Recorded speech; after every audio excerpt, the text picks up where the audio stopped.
On a beautiful night at Shinya County Jung Manor, a noble race physician sighed after examining a baby's condition. He assessed that the child would likely not live past 20 years old due to his congenital constitution, viewing it as a divine punishment. The father believed that not only was the child born with such a constitution, but his very birth had caused his mother's death. The physician felt saddened by Jung Dae-myung, the Jung Manor patriarch, making such a declaration. The physician explained that this situation was akin to the 9 severed meridians. He had never encountered anyone with their Baihui acupoint so severely opened. Referred to as the acupoint in the head, it indicated that the child would die at the age of 20. People typically called this phenomenon deity ascension, a practice performed by extremely powerful Taoists when they departed for the heavenly realm. The physician dismissed this notion as nonsense, mentioning old rumors about absolute martial masters using the upper meridian of their heads, specifically the Baihui acupoint. According to these rumors, deity ascension occurred when someone became overly intoxicated by the energy of the great nature from heavens and earth, leading to death due to inability to withstand it. A sense of disdain appeared on Dae-myung's face as he looked at his son. He hurriedly stood up, convinced it was heavenly punishment, and ignored the child. The physician was angered by the father's harsh words towards an innocent baby. Dae-myung instructed him to leave, promising his pay through the chief steward. In response, the physician hastily exited the manor, claiming he did not need the payment. He murmured to himself that if the child had been raised in the unorthodox sects or demonic faction, he might have become the heavenly demon. Had he grown up in the Shaolin Temple, he could have mastered the temple's 72 elite training methods twice over. Yet, the child was born as a hated figure in such a place. The physician knew the child would die young in the countryside without means of survival unless he achieved enlightenment on his own. 15 years later at Jung Manor, the Jung family gathered around the table. Dae-myung announced that since his deceased father, a disciple of the Jungnon Sect Seonjeonja, founded the clan, he had devoted his life to reviving it. If the clan gained fame worldwide, he would inherit the ultimate technique of the Jungnon Sect. He toasted to his son, who had followed in his deceased father's footsteps and successfully joined the Jungnon Sect. The siblings congratulated their brother on his achievement before Dae-myung asked everyone to raise their glasses for a toast. The eldest noticed the empty seat at the table and called out to his father, pointing out that Yeonshin was not present. Dae-myung explained that he had instructed Yeonshin to remain at the training ground. The eldest attempted to protest, but was refused. His father argued that Yeonshin's absence was better for the joyous occasion, as his presence would only bring ill omens. In the training room, Yeonshin diligently cultivated alone. Throughout his life, shunned by his family, he focused solely on finding a way to live longer than his constitution allowed. Suddenly, inner energy surged through his body. Afterward, he felt stronger, with sharper sight and a clearer mind. This improvement was due to his complete mastery of the Jung clan's dynamic art, a technique that allowed him to stimulate his muscles with energy and compress it. Currently, he could not enhance it further. Yet, he questioned whether a stronger body would enable him to live longer. Reflecting on the technique, Yeonshin recalled approaching his elder brother to share the new technique he had created, a redeveloped form of the clan's exclusive martial art. The brother had been surprised and then scolded Yeonshin, demanding he never disclose it to anyone. Feeling dejected, Yeonshin turned to another brother, who also refused to learn the technique out of fear of energy deviation. When word reached their father, Dae-myung was furious. He was angered by his son's audacity to tamper with the clan's technique, especially since Yeonshin was not a clan founder. As a result, Yeonshin faced further shunning from his family and was scolded by everyone with hate and discontent. In the end, Yeonshin pondered the role of a clan founder, someone who creates martial arts and establishes a martial group. He had never considered himself such. His focus had been solely on becoming healthy and living harmoniously with others. Coincidentally, people were gathering that day because an important guest was about to arrive. Upon noticing this, Yeonshin remembered the impending visitation of the martial masters of the Jungnon Sect, one of the 9 great sects in the world, and one of the twin walls known as the strongest groups in Shaanxi, alongside the Manhwa sect. Yeonshin thought of them as the deities of sword and desired to meet them in person. However, a few nights prior, the chief steward had informed Yeonshin that he was forbidden to appear before the important guests, as per his father's orders, due to Yeonshin's role in his mother's death. The chief steward apologized before leaving Yeonshin confused. He desired to see the masters, but was forbidden by his father. Eventually, he decided that observing them from afar might suffice, believing he could learn from such skilled masters. Members of the Jung clan gathered at the entrance to welcome the esteemed guests, including Dae-myung, amid murmurs from the people wondering about the visitors. When the time arrived, it was announced that the martial masters of the Jungnan sect had arrived. A woman in a peach-colored robe led the masters. As she entered the Jung family courtyard, the people inside were surprised to learn that their esteemed guests were of the noble race. Yeonshin was particularly astonished to see her, as the noble race was known in books as a mysterious, immortal race that humans regarded as deities. He noticed the unique energy surrounding her, the core energy condensed within her body and emanating naturally. Meanwhile, Dae-myung nervously welcomed her. She greeted them politely, expressing gratitude for their warm welcome and hospitality. Introducing herself as Jung Yeonshin, an elder of the Jungnan sect, Dae-myung was shocked upon learning that she held the position of an elder. He immediately bowed along with everyone, seeking forgiveness for failing to recognize such a person. Jung Yeonshin requested that they lift their heads, explaining that her presence was not meant to boast of her status. In response, Dae-myung quickly invited the guests to enter. Meanwhile, Yeonshin, observing Jung Yeonshin's noble demeanor and elder status, wondered about her longevity. Shortly after, Jung Yeonshin leisurely walked toward the pavilion, accompanied by Dae-myung and his child, excluding Yeonshin, who watched from the crowd. Unexpectedly, Jung Yeonshin turned her gaze toward Yeonshin. Noticing her look, Yeonshin brought his hands together in greeting, just as Dae-myung pointed out to her that Yeonshin was his third son. As Jung Yeonshin departed the gathering, she remarked on the brightness of his eyes and his intelligence. Hearing this, Dae-myung countered by stating that the child was not well-mannered, which confused Jung Yeonshin. He further added that Yeonshin was an embarrassment to the family for always causing trouble. Meanwhile, Yeonshin returned to the training room to pick up a sword. He had gained a new perspective after observing the energies of the Jungnan sect's martial masters. Having nowhere else to turn after training in the Jung clan's movement art, he contemplated his next area of training. On a whim, he decided to begin training with swords. After the welcome greetings concluded, the martial masters entered their lodging. One of them thought the place exceeded his expectations, noting that the abundance of earth energy would attract the Tyrant Sword tribe. Jung Yeonshin believed they would come to this location, making it an ideal spot to plan a counterattack. Unfortunately, this would likely lead to the Jung clan's sacrifice. One master suggested attacking and destroying them before they breached the walls. Jung Yeonshin considered this a potentially great idea, though she noted the Tyrant Sword tribe, known as the most troublesome group within the 13 skies, posed significant challenges. She decided to wait, instructing her subordinates to remain vigilant and keep their sword auras sharp at all times. Additionally, Jung Yeonshin found herself thinking about Yeonshin, as he clearly stood out among the Jung clan members, leading her to consider him a strange child.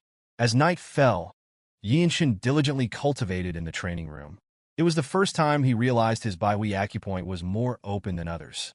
Although he hadn't meditated for a year, focusing instead on training his body through the Jung dynamic technique, the energy flowing through his head had intensified. Horror filled his mind as he understood that, at this rate, he had less than 5 years before he would lose consciousness. This was his reality, living on borrowed time with only 5 years left to live. Uncertain and scared, he left the training room to clear his mind. Despite having fully mastered the Jung dynamic technique, he knew he couldn't prevent his impending death in 5 years. Suddenly, he sensed something was wrong. An ominous energy emanated from the side court. Instinctively, he rushed toward it, recognizing that something was amiss. The closer he approached, the stronger the scent of blood became. The night was unusually quiet, too still for any bloodshed to occur. Upon examining the gate, Yeonshin discovered a trap formation. Without hesitation, he entered through the gate to locate the massacred servants. During his cultivation, he had not realized that such an event was unfolding within Jung Manor. He concluded that the trap formation was responsible. As Yeonshin surveyed the dead, he noticed that all the victims were from the Jung clan, leading him to suspect that the culprits possessed formidable martial prowess. After a brief search, a bald brute emerged, insulting Yeonshin for his foolishness. The brute suggested that if Yeonshin had managed to survive, he should have remained hidden instead of emerging. Another culprit inferred that Yeonshin had little time left and instructed the bald brute to send him to the afterlife. The bald brute claimed he was merely following orders, urging Yeonshin not to hold him accountable. The bald brute concentrated his inner energy to crush Yeonshin, but the frail-looking boy effortlessly grabbed his hand, halting his attack. Yeonshin then crushed the brute's hand with his bare hand, causing the bald man to scream in agony as his arm bone broke under the boy's strength. Emotionlessly, Yeonshin assessed the remaining culprits and brushed the injured brute aside.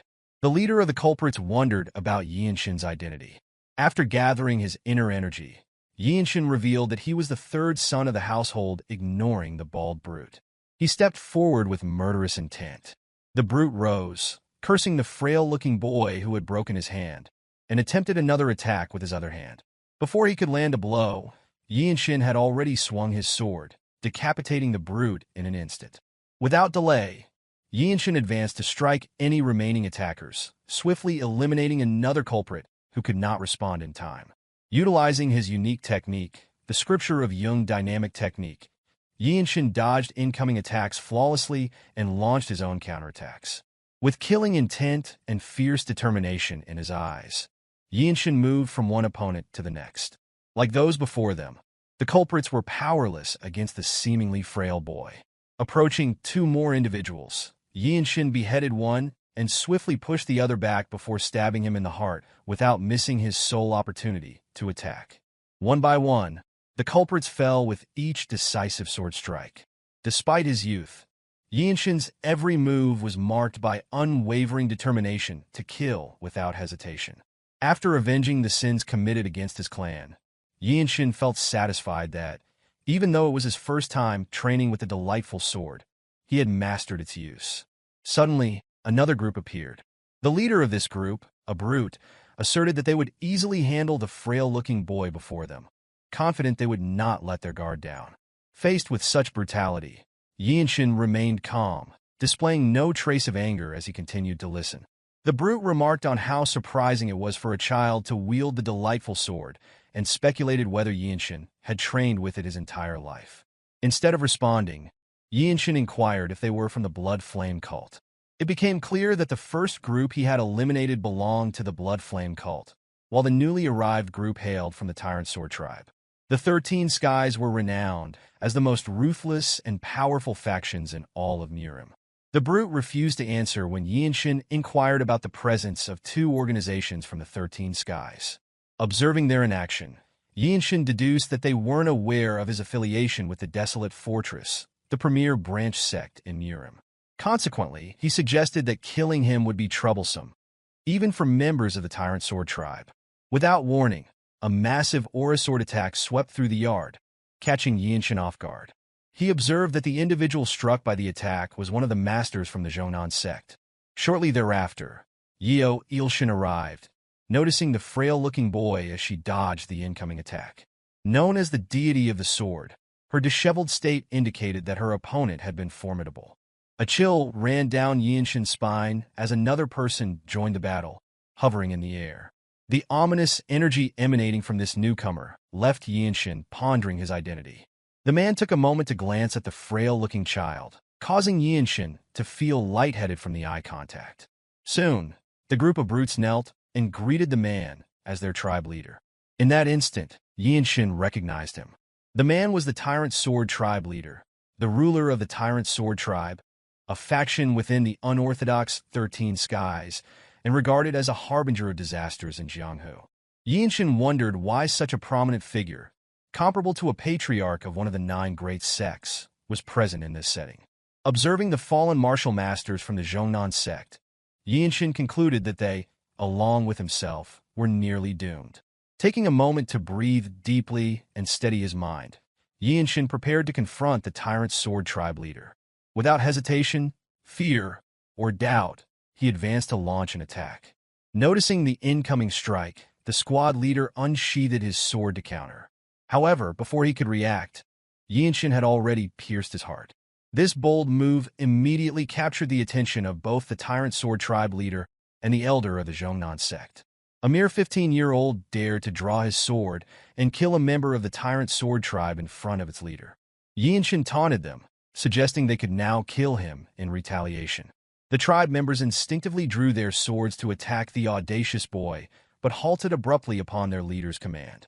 The leader commended Yeonshin, praising his spirit as superior to everyone present. This left everyone puzzled, unsure of whom he was referring to. Surprisingly, the Tyrant Sword Tribe leader chose to spare the boy's life. Yeonshin surmised that the leader was unable to kill him. As he raised his sword, Yeonshin revealed that Yeonshin was the grandson of the former Divine Sword Group leader of the Desolate Fortress. This revelation astonished Yeonshin. Aware that the Divine Sword Group was the strongest in the Desolate Fortress, created by the imperial family to thwart conspiracies by Murim forces, a formidable association to avoid. However, the Tyrant Sword Tribe leader clarified that this was not the reason for sparing Yeonshin. Instead, he admired the boy's temperament and spirit, qualities essential for a powerful martial artist in Jianghu. He expressed a desire to take Yeonshin as his disciple, provided it was not about the relation to the Desolate Fortress. This statement surprised those in the yard, as it was uncommon for a renowned martial master to take on a young disciple so readily. Stabbing his sword into the ground, the leader instructed Yeonshin to leave the area within a day and vowed to prevent any other sects or clans from entering their territory.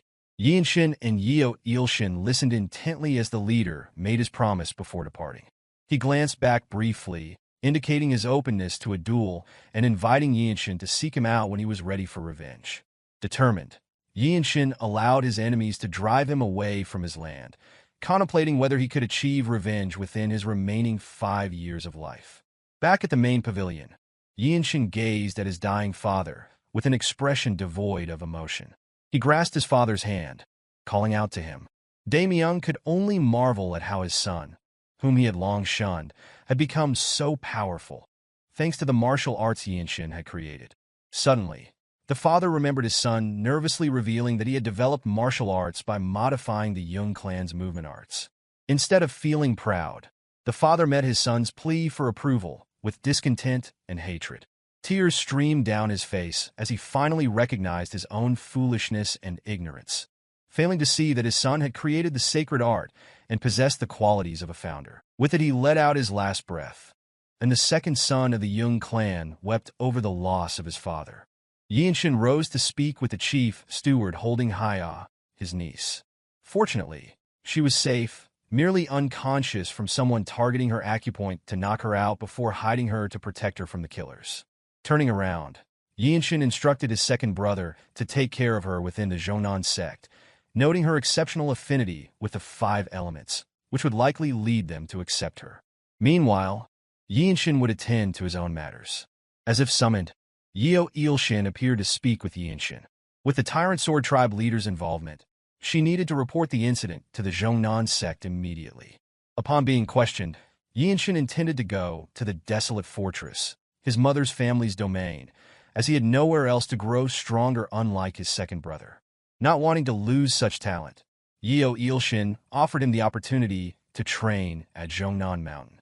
Yeonshin had already decided to head to the Desolate Fortress when Yeonshin revealed her intention to recommend him as the sect leader's disciple. This revelation shocked both men, given the significance of the offer. Becoming the direct disciple of the Jungnon sect leader would grant him access to the absolute sacred art, and the leader was among the top 10 swordsmen in the world. However, Yeonshin had his own plans. He clasped his hands together and declined the offer, promising not to forget Yeonshin's kindness. Yeonshin anticipated his refusal, having sought someone as talented as him. This was likely what the Tyrant Sword Tribe leader had perceived as well. In the end, Yeonshin could only apologize as Yeonshin assured him that the Jungnon sect's doors would always remain open for him. Yeonshin was aware that Yeonshin was one of the elder members among the noble races. Consequently, he inquired about the method to obtain the fruit of the Tree of Life. This fruit, protected by the Desolate Fortress leader, whom the emperor recognized as both king and peer, was said to grant eternal life and youth to those who consumed it, making it a celestial treasure. Yeonshin considered that acquiring this fruit could extend his already limited lifespan. However, Yeonshin had not lived half her own lifespan, rendering her without authority over the Tree of Life. Her knowledge was limited to the fact that the Desolate Fortress leader could grant the fruit to others. Realizing this, Yeonshin understood that his only option was to approach the Desolate Fortress. He acknowledged the difficulty in obtaining such a sacred item, even for the noble races. With no alternative methods known, he concluded that he must become the leader of the Divine Sword Squad, achieve remarkable feats, and request the fruit. Recognizing the boy's determination, Yeonshin decided to support him from a distance before departing to relay the news to her sect. She instructed two of her subordinates, the Cliff Swordsman and Neutral Spirit, to assist with the cleanup of the area. With their conversation concluded, Yeonshin departed for the Jungnan sect. As morning dawned, the survivors of the incident completed burying the dead. Yeonshin expressed his gratitude to the two who remained to help, while the other survivors prepared to leave the land. In contrast, the two individuals from the Jungnan sect were thankful to Yeonshin. His actions had led the Tyrant Sword tribe leader to abandon the fight and spare the survivor of the tragedy. Immediately afterward, Yeonshin's second brother called out to him. He conveyed that an apology alone could not rectify everything that had transpired within their clan. He vowed that upon their next meeting, he would strive to be a better older brother to Yeonshin, dedicating himself to the Jungnan sect and hoping for his younger brother's survival. Yeonshin, recognizing that his brother would begin training in the Jungnan sect's martial arts at a slightly older age and was not exceptionally talented, advised him to train as if his life depended on it. Turning his attention to his young niece, Yeonshin requested that his brother protect her, as she would accompany him. Next, the chief steward addressed his turn, mentioning his intention to join a small branch of the Jung clan within Nanine. With the Jung clan's bloodline still intact, he would oversee the remaining clan assets. As Yeonshin was set to head to the Desolate Fortress, he hoped they could reunite occasionally. He turned to wish the chief steward well, urging him to take care and live a comfortable life. With that, Yeonshin departed toward the Desolate Fortress without a servant or warrior to guard him. Watching his young master's departure, the chief steward pondered whether any of the Jung descendants had ever spoken such words to him, highlighting Yeonshin's distinctiveness. A few days later, on a peaceful night in Xianyang, Yeonshin arrived at a restaurant with the Desolate Fortress visible in the distance. He overheard another guest praising the Desolate Fortress's incredible reputation. The guest also mentioned that people from all over the Central Plains gathered there with grand aspirations because of the fortress. Coincidentally, Yeonshin arrived just as the Desolate Fortress was conducting their entrance exam. Unexpectedly, a wild martial artist approached Yeonshin, inquiring whether he intended to take the entrance exam as well. Introducing himself as Hien Wonchong from the distant region of Shaanxi, he assumed Yeonshin hailed from nearby, believing his journey must have been effortless since he had to battle green forest bandits and swim against the pirate fortress crew. Wonchong continued to complain about the hardships of his journey. In truth, Yeonshin had encountered similar challenges, on top of nearly losing his entire family at home. Ultimately, Yeonshin asserted that his journey had been relatively easy for him. Recognizing that Yeonshin was younger, Wonchong proposed that they become friends and share information about the exam. He was astonished that Yeonshin was unaware of the existence of such an exam. Wonchong proceeded to elaborate on the exam, known as the trial, explaining that the Desolate Fortress differed significantly from typical martial arts groups. Just as aspiring government officials must excel in both martial arts and literature, there was a specific exam for joining the Desolate Fortress. Yeonshin listened attentively as Wonchong further explained that this was why so many people were gathered at that time. Regardless of one's foundational skills, upon joining, opportunities and training would be provided. It was no surprise that martial artists flocked there, with countless individuals learning various martial arts to pass the test. The Desolate Fortress was the world's strongest martial group, a place that made everyone's heart race with anticipation.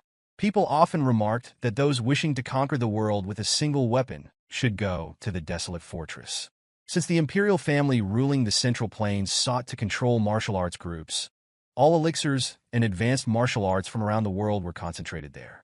Wonchong added that nearly nobody could pass the Desolate Fortress trial on their first attempt.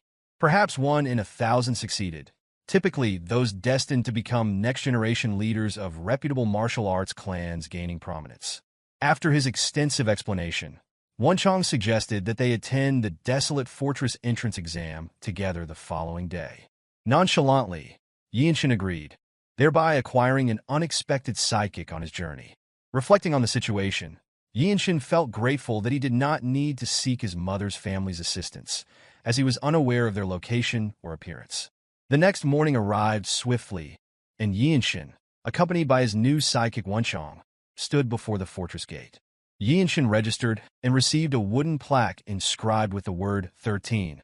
Observing his surroundings, he noticed that all the exam participants were older than him, with some attempting it for the first time and others having taken it multiple times. Wonchong explained that the first exam involved simply standing before the examiner. A candidate would pass by accepting their plaque and fail by refusing to return it to the reception. The second exam was a tournament among the exam takers, and the third was an interview with the Desolate Fortress's master. Yeonshin was surprised that the master herself participated in the exam, as martial artists came to this fortress specifically for that opportunity. A conversation with an absolute master like her was an incredible chance to gain profound understanding. Once all preparations were complete, the examiner announced the first exam, to perform a swift sword art demonstration. Specifically, candidates were to execute a single swing using their fastest sword technique. Wonchong seized the opportunity to be the first to take the exam, his nerves apparent as he volunteered himself. Upon arriving before the examiner, his demeanor shifted, a change that Yeonshin immediately noticed.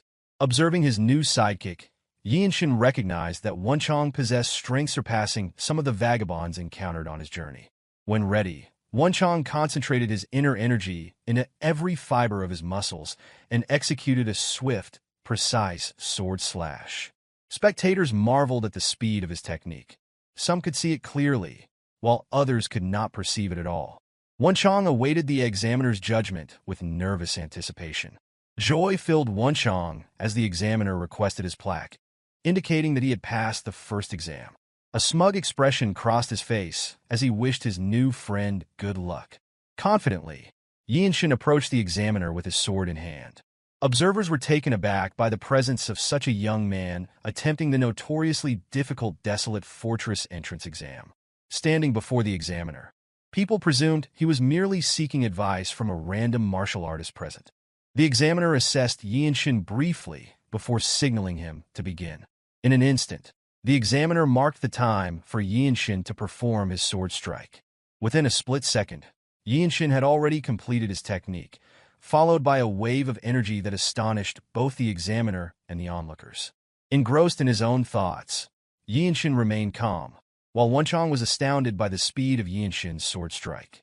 Yeonshin sheathed his sword as the examiner declared that the future of the Desolate Fortress was embodied in the frail-looking boy before him, instructing Yeonshin to submit his plaque. Respectfully, Yeonshin raised his hand in acknowledgement to the examiner before swiftly departing, leaving the crowd speechless. Wonchong followed, pondering whether his new friend hailed from a famous family. Yeonshin dismissed the notion, recalling that within the Desolate Fortress, only one's martial arts, talent, and effort mattered. Wonchong found it hard to believe that Yeonshin was attempting to enter the Desolate Fortress on his first try, questioning whether that was the reason everyone came here. Yeonshin expressed his sincere determination to give his all in the trials, understanding that Wonchong intended to leave after thanking him for his resolve. Meanwhile, Yeonshin hoped that the kind and talkative Wonchong would also pass the second exam. As he awaited the next challenge, Yeonshin checked into an inn to cultivate. He knew the second exam was a tournament where he would compete against others using his martial arts. With 3 weeks until the exam, Yeonshin focused on training his skills, including the Jung dynamic technique and his delightful sword techniques. The 3 weeks passed swiftly, and Yeonshin arrived at the gathering place for the second exam, prepared as he could be. A martial artist overseeing the second exam instructed the examinees to wait until their names were called.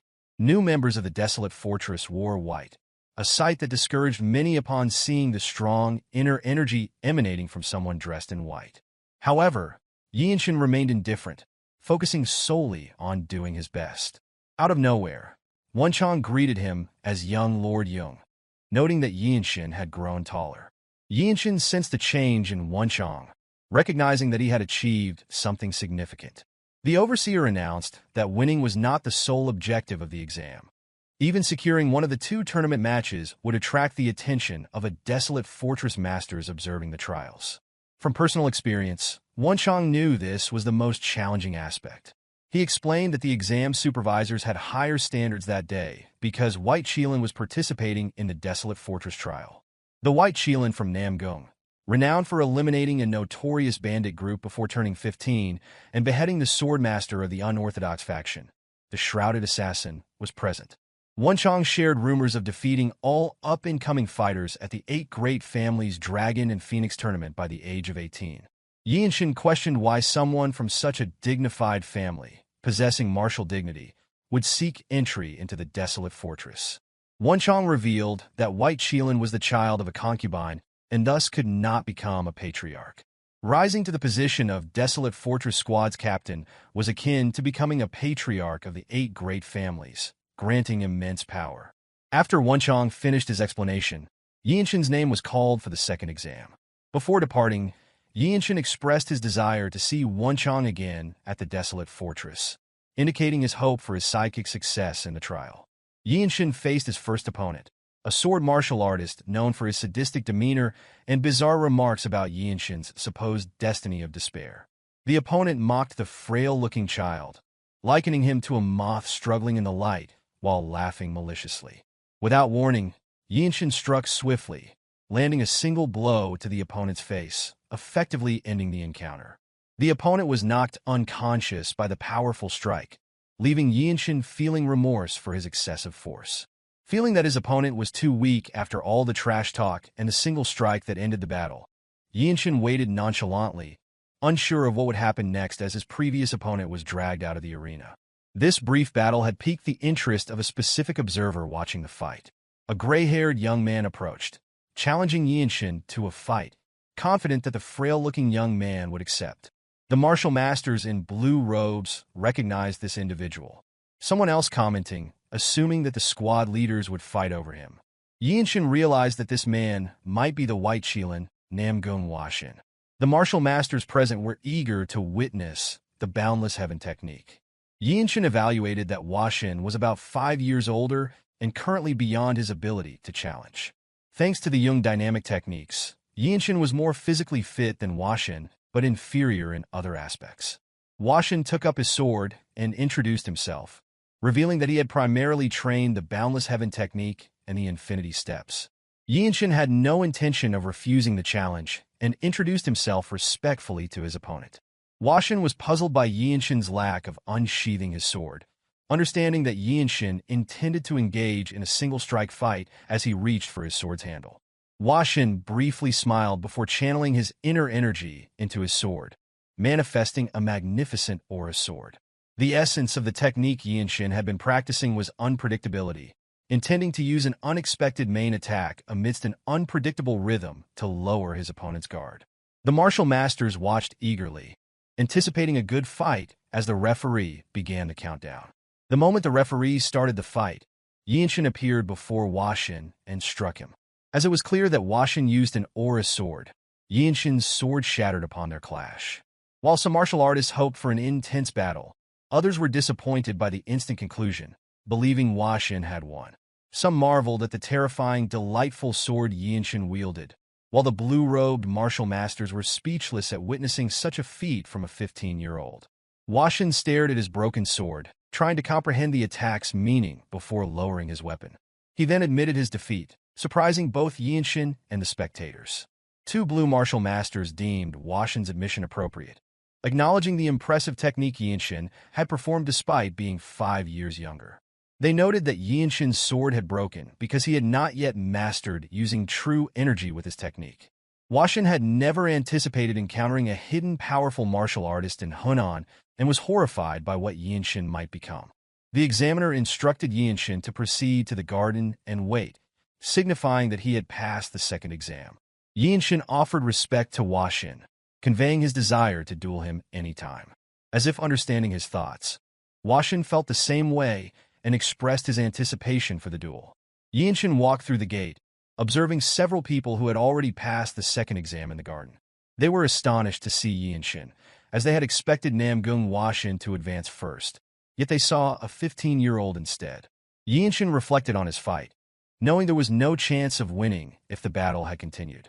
This was why he had used the most extreme form of Delightful Sword at the duel's onset. However, because Namgung Washin had imbued his sword with true energy, Yeonshin's sword had broken. Yeonshin acknowledged his mistake in rashly using the Delightful Sword, but recognized that Washin's admission of defeat demonstrated the nobility of a renowned family. The Jung clan was a third-rate branch in Shinya County, and if someone in the household had known such a skill, Yeonshin would have undoubtedly learned it. However, after fighting Washin, he realized how the technique should be used upon witnessing it firsthand. In that instant, Yeonshin attempted to channel true energy into his broken sword. It wasn't merely about infusing energy into the weapon, but using true energy as a medium to become one with the sword. As Yeonshin mastered this, the people in the garden were astonished by the occurrence of a sword resonance. They all believed it was impossible for such a young person to achieve this. Yet, Yeonshin successfully unified himself with the sword, feeling as though the weapon and his body were one. This body-sword unification was a technique employed by the pinnacle sword martial masters.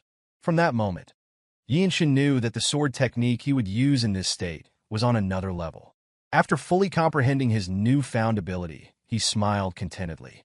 Out of nowhere, Washin sheathed his sword and congratulated Yeonshin on his enlightenment. It took Yeonshin a moment to realize the situation as the onlookers gathered to witness his breakthrough. He assumed that Washin had been protecting him to prevent anyone from disrupting his enlightenment.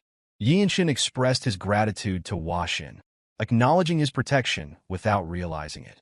He also congratulated Washin on passing the Desolate Fortress trial. In return, Washin laughed happily at Yeonshin's words. Wonchong approached, announcing that he had also passed the second exam. Yeonshin smiled and gladly congratulated him. Additionally, Wonchong revealed that Yeonshin had earned a nickname.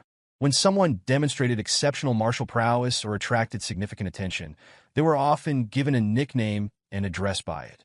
Unless the individual had committed atrocious and evil deeds, most nicknames represented great honor for martial artists, such as Cliff Swordsman, Neutral Spirit Fist, and White Shilin. Yeonshin could not believe he had earned such a title merely by completing the trials, yet it seemed that Washin had also taken notice. From that moment forward, Jung Yeonshin of the Jung clan was to be known as the Lightning Genius, recognized for his talent of lightning.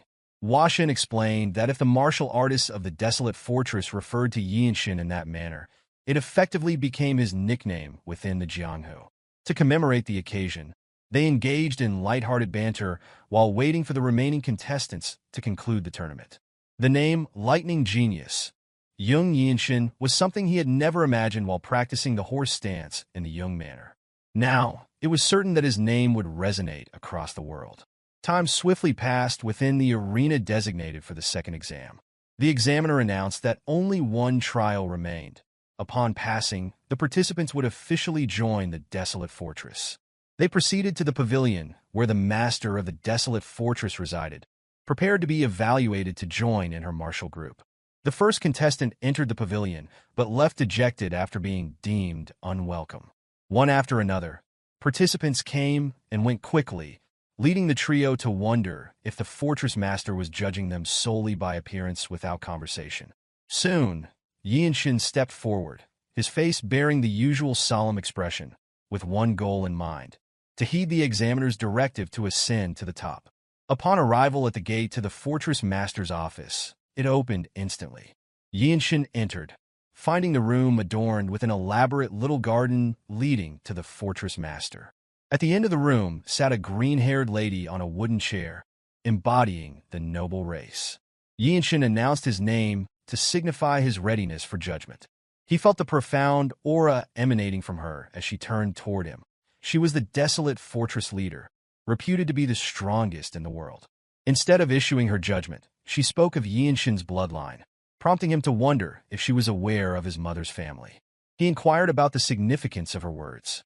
The fortress master commended Yeonshin's boldness, understanding that he already grasped her meaning. Yeonshin then admitted that he was the grandson of the former Divine Sword Group's leader. She revealed that his grandfather was soon to join the Elder Council, highlighting his obstinate nature. Just as noble and powerful individuals weighed their words carefully, she mentioned a wound Yeonshin possessed. Yeonshin dismissed her concern, asserting that it was merely a trivial family matter. In response, the lady clarified that it was not trivial, explaining that his trained body merely concealed it. Acknowledging that Yeonshin had only lived for 15 years, she agreed that it was not an issue for an outsider to comment on, but emphasized that familial matters needed resolution. Yeonshin apologized for his brazen remarks, now understanding that she had not intended to interfere with his family affairs. The transcendent aura she carried as someone with absolute strength indicated that her words were precisely what Yeonshin needed to advance in his journey. She stood up, her smile filled with aspiration for the young man before her. She expressed admiration for Yeonshin, noting his refusal to bow to anyone despite his clear objectives. This observation made Yeonshin wonder if she had discerned that his upper meridian was abnormally wide open. Consequently, he asked her whether someone like him could survive by consuming the fruit of the Tree of Life. The lady explained that while the facts about the fruit were not entirely inaccurate, it was indeed possible for him to obtain what he desired. Yeonshin pressed further, inquiring if he could attain it. She simply stated that it depended on his actions.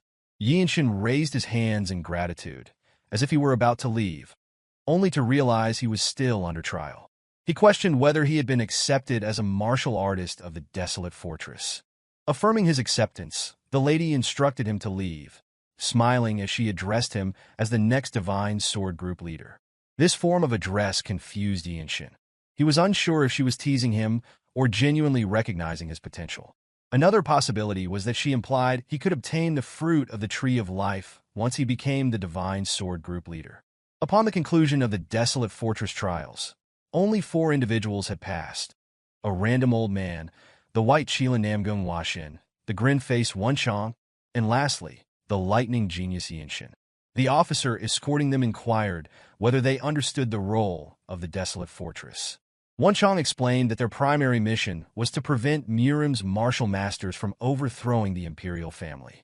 The officer revealed that this was just one of their major tasks and that there was more to their duties. He elaborated that their role involved preventing or suppressing conflicts of a certain scale within the Jianghu. The uncertainty of outcomes from Murim conflicts was a concern. A bloodstorm had swept across the Central Plains 17 years prior, following rumors of the discovery of the Heavenly Demon's Grave. It would have been manageable if the conflicts were limited to those seeking ultimate martial arts manuals or elixirs, but the heinous actions of vicious martial artists did not discriminate between martial artists and commoners. Witnessing such hellish scenes made the Empire unrecognizable, marking one of the disasters of the Heavenly Demon's Grave. The officers added that unorthodox sects and demonic factions were not the sole problems. Orthodox groups, including the 9 great sects and 8 great clans, also posed significant threats. If the Desolate Fortress allowed them to operate unchecked, the people would suffer, leading to unrest and delayed tax payments, which would undermine the Empire's reign. To combat this, the imperial family had provided the Desolate Fortress with substantial resources, including money, elixirs, manuals, and martial masters. Their mission was to eliminate any martial artists who disrupted the lives of ordinary people. Shortly thereafter, they arrived at their assigned abodes. The officer explained that they would be allocated to specific places and moved to accommodations accordingly. A week passed swiftly, during which Yeonshin diligently cultivated in his room. The prolonged wait made him question why his assignment was delayed beyond his expectations. After a few more hours, Wonchong entered to deliver the news. It had been decided that both Yeonshin and Wonchong would join a combat squad known as the Radiant Demon Squad the following day. During the long weeks of waiting, rumors had been circulating. The 17 combat squad captains under the Divine Sword Squad had been battling each other to recruit new warriors. These captains, the martial masters representing the Desolate Fortress, were engaged in sparring to enlist the White Qilin and the Lightning Genius. This was the path through which Yeonshin would become part of the Radiant Demon Squad. The next day, Yeonshin and Wonchong arrived at the arena of the Radiant Demon Squad to receive their welcome. Wonchong grinned foolishly at his new white robe uniform, a symbol of his status as a martial artist of the Desolate Fortress, while Yeonshin surveyed the members of the squad. The members appeared eager to embrace the new recruits, exuding excitement and hope for their addition. However, Ma Jin, the Radiant Squad captain, stood before them with a menacing presence. Known as the strongest among the 17 squad captains, Ma Jin's reputation was now confirmed in person. He fixed his gaze intently on Yeonshin, aiming to intimidate him. Addressing Yeonshin as the lightning genius, Ma Jin spoke with a threatening tone. In response, Yeonshin met his gaze confidently, momentarily surprising Ma Jin before he smirked. Appreciating Yeonshin's resilience, Ma Jin acknowledged that individuals like him were not easily defeated. Ma Jin proceeded to explain that the combat squads under the Desolate Fortress Divine Sword Squad functioned similarly to sects within the Central Plains. He informed them that they would train in martial arts within the Radiant Demon Squad and undertake various missions. Pointing towards the back, Ma Jin indicated that their seniors were present among the squad members. Seizing the moment, Wonchong eagerly asked whether training in the Radiant Demon Squad meant that all martial arts would be shared among members. Ma Jin clarified that each martial artist's personal techniques remained their own, but the Radiant Demon Squad's martial arts would be taught to all members. Wonchong listened with great excitement, thrilled at the prospect of learning the renowned Radiant Demon arts. Ma Jin cautioned him to work diligently in mastering these arts to ensure his survival. Yeonshin was also familiar with the infamous Radiant Demon arts. The Radiant Demon Squad was renowned among the 17 squads for their ability to defeat the Plump Blossom Swordsmen, the 24 elite swordsmen of the Manhwa Sect, without suffering any casualties. This victory bolstered the rumors that the Desolate Fortress was the strongest in the world. Ma Jin added that although the Desolate Fortress was affiliated with the imperial family, attacking its martial artists did not constitute treason. Consequently, they needed to continuously strengthen themselves through rigorous training. Curious why such attacks were not deemed treasonous, Yeonshin listened as Ma Jin explained that the Jianghu was home to many eccentrics. Numerous individuals had lost their sanity from studying demonic arts or had become exceptionally skilled in mobility arts, allowing them to disrupt government officials before fleeing to remote areas. Therefore, the imperial family's authority did not extend to them, as their role was to combat martial artists rather than perform governmental duties. As a result, failure to become stronger would inevitably lead to their demise. Ma Jin then pointed to a man in a blue robe seated at the back. He explained that this individual had been slashed by Namgung's strongest swordsman during a mission and could provide a better description of the technique. The blue-eyed martial artist had experienced the king-style sword arts of the Namgung clan, describing it as exceedingly formidable. Yeonshin recognized this technique as one of the strongest swordsmanship styles globally, a supreme martial art exclusively learned by the main descendants of the Namgung clan. Ma Jin instructed the blue-eyed man to come forward promptly. Yeonshin considered that the Namgung's strongest swordsman was reputed to be the most formidable martial master of the Central Plain. The fact that this man had survived a battle against such a skilled master attested to the Radiant Squad member's strength. This senior, known as Chung Myung, had heard of Yeonshin's exceptional delightful sword art and wished to engage him first. Following Ma Jin's instructions, Yeonshin moved to the center of the arena to face Chung Myung. As he drew his sword, Yeonshin immediately focused on channeling his aura. The squad members watched tensely, anticipating how he would contend with a martial artist in a blue robe. Observing Yeonshin's spirited demeanor, Chung Myung smiled calmly as he took up his own sword, adopting a relaxed stance. In accordance with tradition, Chung Myung introduced himself, claiming to have been born and raised in Xiangyang, while simultaneously mustering his inner energy. Similarly, Yeonshin followed suit, though it was intriguing that no one knew much about Xinya, the place where Yeonshin was born and raised. It remained a fact that such a place existed and had produced such martial arts. Before commencing their sword exchanges, Chung Myung informed Yeonshin that he could sense the wind generated even by a 10-year-old child employing the tri-sword technique. This ability allowed him to discern an opponent's sword swings during combat, a subtle instruction he conveyed to Yeonshin. Chung Myung added that reaching this stage at such a young age indicated considerable talent and expressed his desire for Yeonshin to demonstrate all of his swordsmanship abilities during the fight. As Yeonshin grasped his sword's handle, he immediately initiated a sword resonance. This action surprised the surrounding members, including Ma Jin, who watched intently. In that moment, Yeonshin focused his strength and inner energy on his sword, preparing to strike at the casually standing Chung Myung. Yeonshin remained patient, able to detect his opponent's breathing through energy sensing. When Yeonshin deemed the timing right, he infused strength into his step, dashed toward Chung Myung, and instantly appeared before him. Yeonshin swung his sword without hesitation. However, Chung Myung met the incoming strike, and Yeonshin's attack seemed insufficient, causing him to be pushed back slightly. This puzzled Yeonshin, making him wonder how his opponent had time to raise his sword. Nevertheless, he regained his footing, aware that his opponent was the martial master who had survived an encounter with the strongest swordsman in Namgung. Determined, Yeonshin launched another attack, believing that confronting such an opponent was more manageable than he had initially thought. After performing a feint, Yeonshin turned to strike Chung Myung's abdomen. Chung Myung anticipated the move and blocked it with his sword. In that instant, Chung Myung vanished in a thin air before Yeonshin. However, Yeonshin was certain that Chung Myung was approaching, and just as he expected, Chung Myung reappeared behind him, aiming to strike Yeonshin's neck. Yeonshin managed to see the attack in time, ducked to evade it, and counterattacked.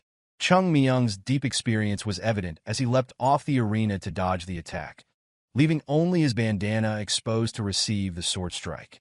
This maneuver revealed that Chung Myung belonged to the noble race.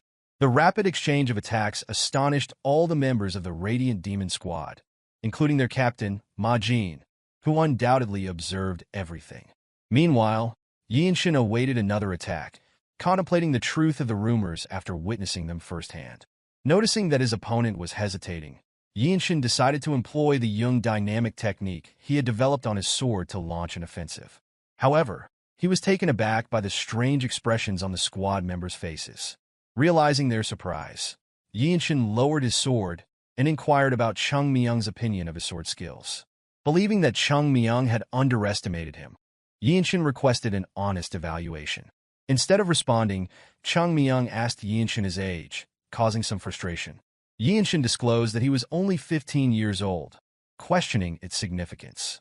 Chung Myung stated that their enemies would not show leniency based on their youth and emphasized that their current focus should be on their skills, indicating a genuine interest in Yeonshin's abilities. This further surprised Chung Myung, who still refrained from providing his evaluation. Yeonshin concluded that discussing his age was meaningless, given his short lifespan. The squad members were equally astonished to learn that their newly joined members were only 15 years old, yet already so skilled. Some believed Yeonshin was a celestial anomaly. One member, who had participated in the Dragon Phoenix submissions multiple times, had never encountered anyone like Yeonshin and doubted that mastering the instinct honing arts from birth could produce someone of Yeonshin's caliber. Another member, once the most talented person in his city, found his skills pale in comparison to the newly joined junior. Surveying the area, Yeonshin directed his gaze toward his captain, who appeared rigid, leaving others to speculate about his thoughts. One undeniable fact emerged. After engaging in only a few moves with the blue-robed members, Yeonshin's talent was recognized as extraordinarily formidable. A few days passed as the Radiant Demon Squad's captain trained the new recruits. Most of the members enjoyed witnessing the newcomers endure their captain's rigorous hazing. Wonchong struggled to catch his breath after failing to defend against Ma Jin's punches infused with inner energy. Ma Jin commended him for remaining standing instead of collapsing to the ground before instructing him to return and solidify what he had learned. In contrast, Yeonshin remained as calm as ever, diligently reinforcing the lessons from the strongest squad captain of the Desolate Fortress. Once Yeonshin finished, Ma Jin inquired whether he had grasped the essence of the steps. Yeonshin responded that it was about thinking and acting seamlessly. Ma Jin affirmed this, explaining that there was always a way to move regardless of the situation. He elaborated that the true essence of the Radiant Demon Arts was to move fluidly without disrupting the attack's trajectory before instructing Yeonshin to understand the deeper meaning of attack paths. Intrigued, Yeonshin asked for further explanation about the deeper meaning of attack paths. Ma Jin found it challenging to describe verbally and decided to demonstrate instead. Standing before the stone garden light post, he instructed both Yeonshin and Wonchong to observe carefully as other members gathered, eager not to miss the captain's technique. Ma Jin concentrated his inner energy, pressing his hand against the light post, generating immense pressure and causing a gust of wind. He then took a deep breath, completely relaxing his mind, body, and aura. Yeonshin noticed the moment the captain relaxed his breathing before striking, as if Ma Jin had already discovered the attack path. Seemingly finding his target, Ma Jin struck the light post with his bare left hand. The force of the attack caused the solid stone to crumble. After demonstrating the concept, Ma Jin took another deep breath, while the other members watched in amazement, even after witnessing it multiple times. Ma Jin further explained that following a perfect attack path would unleash the most powerful attacks. Yeonshin understood that they needed to master the timing of unleashing their strength. Ma Jin emphasized that, although he had shown them the technique, it was not something they could master after a single demonstration, highlighting that it was a lifelong pursuit. Contrary to Ma Jin's assertion, Yeonshin felt confident he could perform the technique immediately. He stepped toward another light post, causing Ma Jin to wonder if he intended to attempt it. In his mind, Yeonshin believed that the essence of core energy was great nature and questioned whether merely replicating what he had seen would suffice. At that moment, Yeonshin gathered his inner energy and utilized body-sword unification. After reaching the desired state, he slowly relaxed his mind and body. As he opened his eyes in this relaxed state, he observed a line on the surface of the stone light post. Yeonshin patiently waited until a point appeared on the light post. Using his sword scabbard, he struck the indicated point just as Ma Jin had demonstrated. Upon contact, a crack briefly appeared before the stone crumbled into rubble. Through this, Yeonshin comprehended the deeper meaning of attack paths. He had mastered all aspects of the Radiant Demon arts and now needed to continue training to apply it effectively in real combat. Yeonshin smiled contentedly before turning to see all the Radiant Demon squad members stupefied by how swiftly he had mastered the technique. Observing their surprise, Yeonshin humbly apologized for displaying an unbecoming side of himself, admitting it was his first attempt. He expressed a desire to engage in more real fights to properly utilize the Radiant Demon arts, acknowledging that ordinary practice would not suffice in life-and-death situations. Grateful for Ma Jin's instruction, Yeonshin thanked him as the captain perspired profusely from witnessing Yeonshin's rapid learning. Ma Jin realized he needed to reconsider his training approach for Yeonshin moving forward. The next day, Wonchong approached Yeonshin, informing him that their seniors had engaged in a fierce battle with the Heavenly Squad.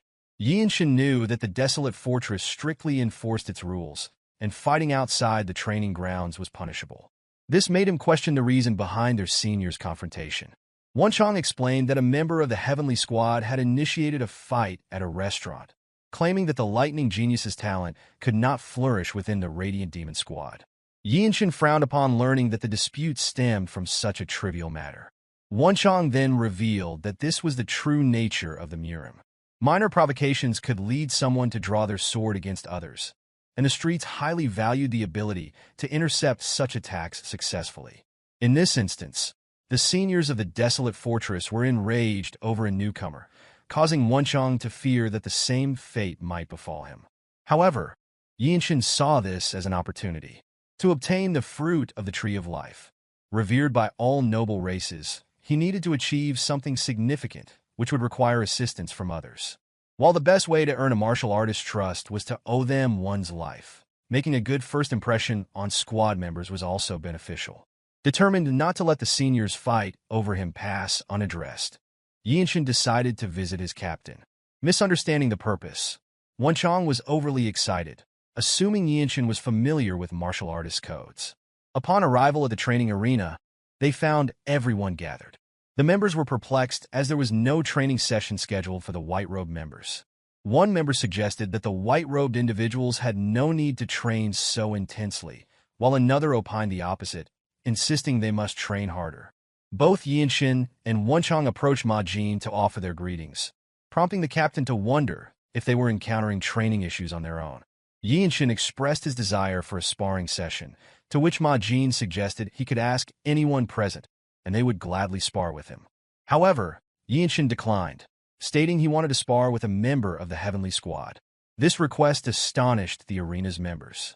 Ma Jin contemplated that Yeonshin must have been aware of the previous day's events and advised him not to become too agitated.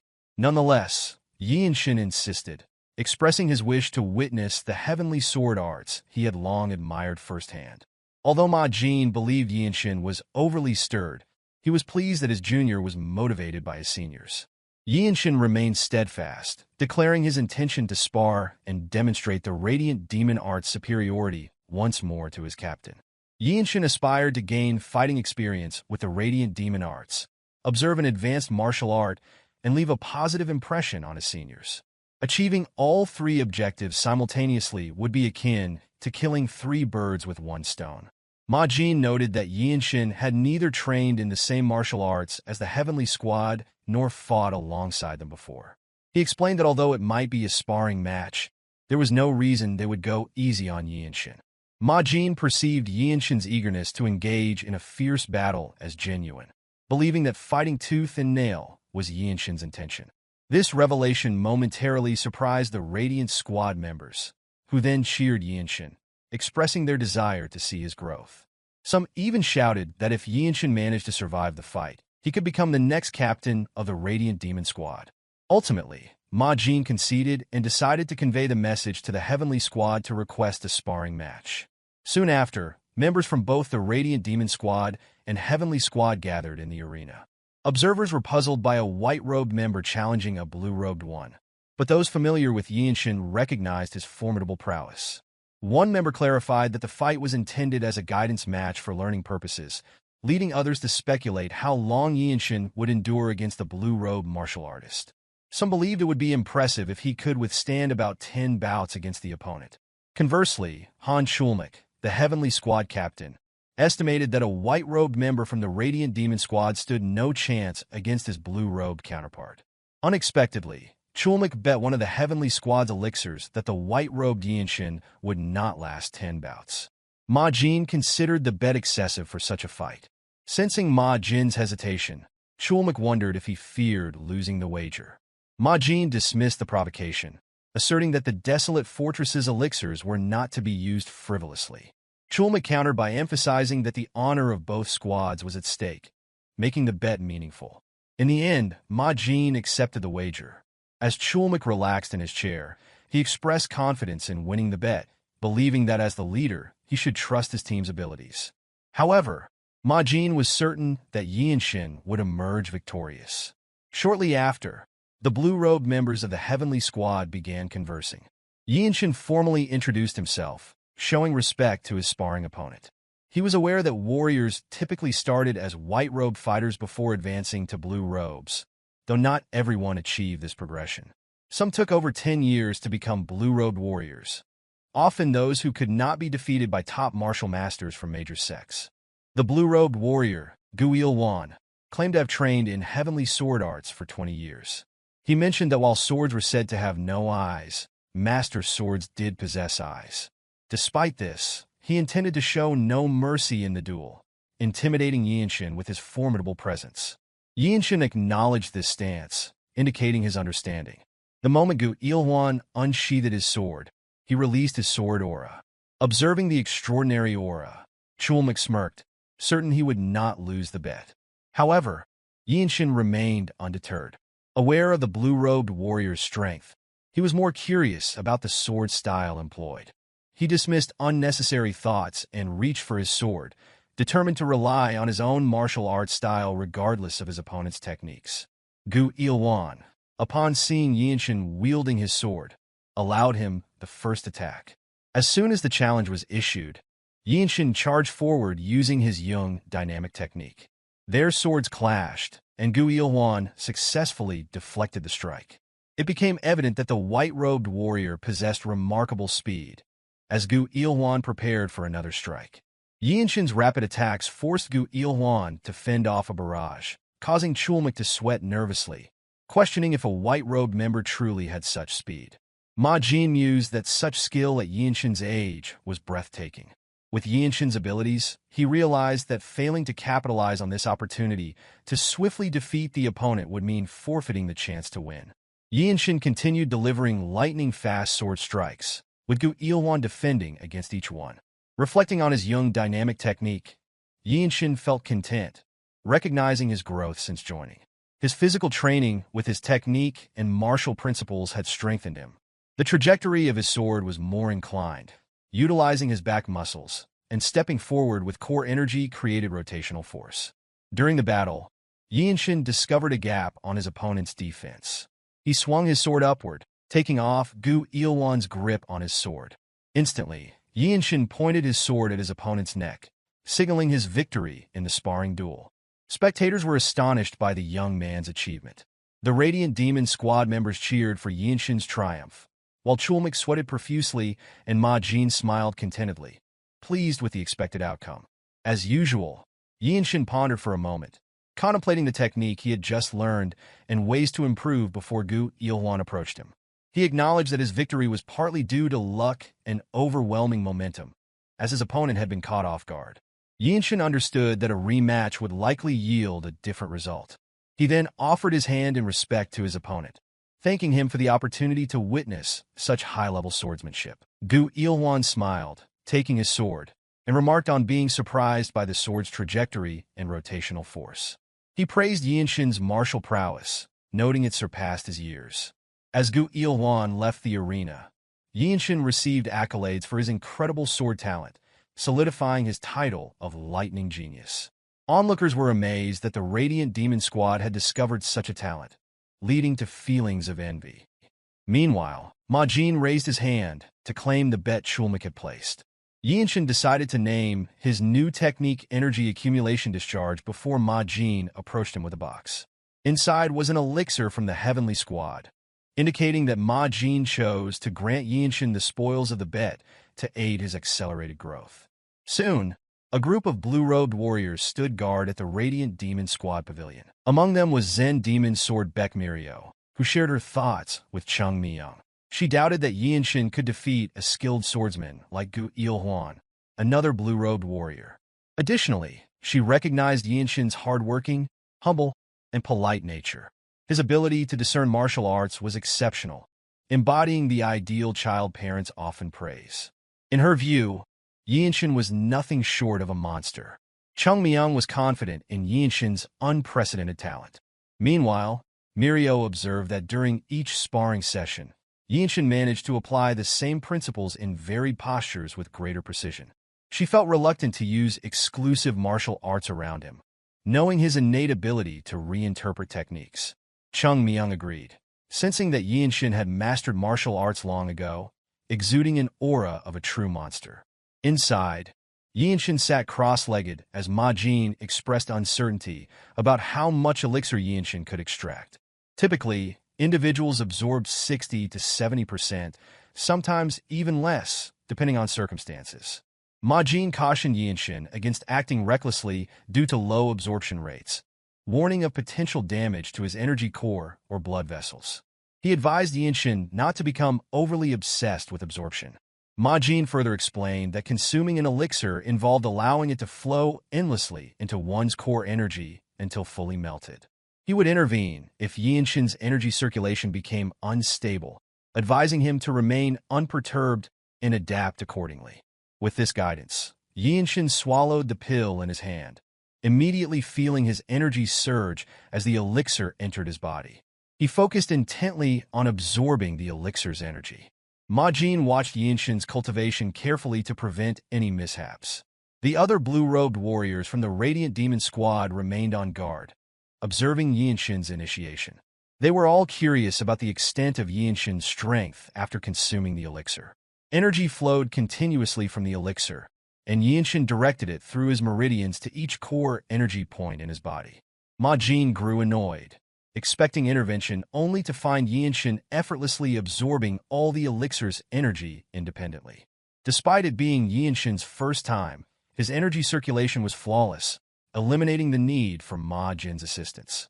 Shortly after, Yeonshin opened his eyes, sensing his energy had reached an entirely new level.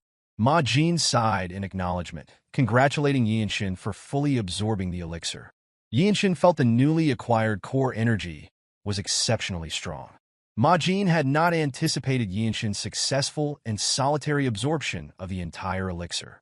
With increased energy, Yeonshin could now detect presences he previously couldn't and noticed his seniors surrounding the area. They were protecting him, recognizing his vulnerability during elixir absorption. Yeonshin voiced his curiosity about their kindness towards him. Ma Jin clarified that the squad's care was standard for all Radiant Demon squad members, a norm after risking one's life multiple times on the battlefield. Increased strength benefited both the individual and the squad. Afterwards, Yeonshin spent time consolidating his knowledge and cultivating as usual in his room. His newfound energy surpassed anything he had before. Deciding to test his enhanced martial arts, Yeonshin went to the training ground, where he encountered Zen demon Swordbeck Mirio. She inquired if he was training out of boredom. Yeonshin admitted it, and Mirio mentioned she had noticed something during his fight. Demonstrating her findings, she offered to spar with him. Seizing the rare opportunity, Yeonshin acknowledged that while he could train alone anytime, sparring with her palm strike technique was exceptional opportunity. In return for her offer, Mirio requested that he call her by her name instead of her warrior title. Preparing to spar, they eyed each other intently. Yeonshin drew his sword, intending to make the first move. Mirio welcomed the challenge, ready to exchange blows using her palm technique. As Yeonshin acted, he swiftly drew his sword to Mirio's neck. Unfazed, Mirio moved forward, grabbing Yeonshin's hand. She drew close, within an inch of his face, before pulling his hand away and channeling her inner energy into her palm. She struck toward Yeonshin's chest, pushing him slightly. Subsequently, Mirio clenched her left hand, mustering her aura technique. Observing her method, Yeonshin employed a similar technique on his palm to defend against her attack. Their strikes collided, but Mirio's technique was more refined, pushing Yeonshin back despite his similar approach. The spar concluded with Mirio expressing her astonishment at Yeonshin's ability to defend against her palm technique. Yeonshin inquired if she trained in the one-inch strike, to which she confirmed her practice. A swordsman trained in Radiant Demon arts was not limited to swords alone. She added that the one-inch strike was highly effective in close combat. To manage the energies within her body, she first dismantled the enhanced protection energy. By using core energy in a burst discharge to increase tension, the one-inch strike became more efficient. Though unspoken, Mirio felt proud of her ability to blend her exclusive technique with a one-inch strike. Yeonshin then sought permission to share something. He admitted his heightened sensitivity to detecting energy since childhood and felt Mirio's use of core energy had captured his attention. This revelation surprised her, as being able to perceive her core energy movements was unprecedented. However, Yeonshin clarified that he did not see her core energy. He simply sensed its presence within her body. Yeonshin could only perceive the flow of the burst discharge and the waves of core energy emanating externally. That is still really hard to believe, Mirio remarked, adding that even purple-robed martial masters might lack energy detection skills of such caliber. The hierarchy of the Desolate Fortress was marked by robes of different colors: white, blue, black, and purple, with purple-robed masters occupying the highest ranks. Mirio speculated that it might be possible only if it were Yeonshin, deciding to heed his advice. Reflecting on Mirio's palm strike, Yeonshin considered that her technique seemed better suited for the puncturing method rather than the one-inch strike.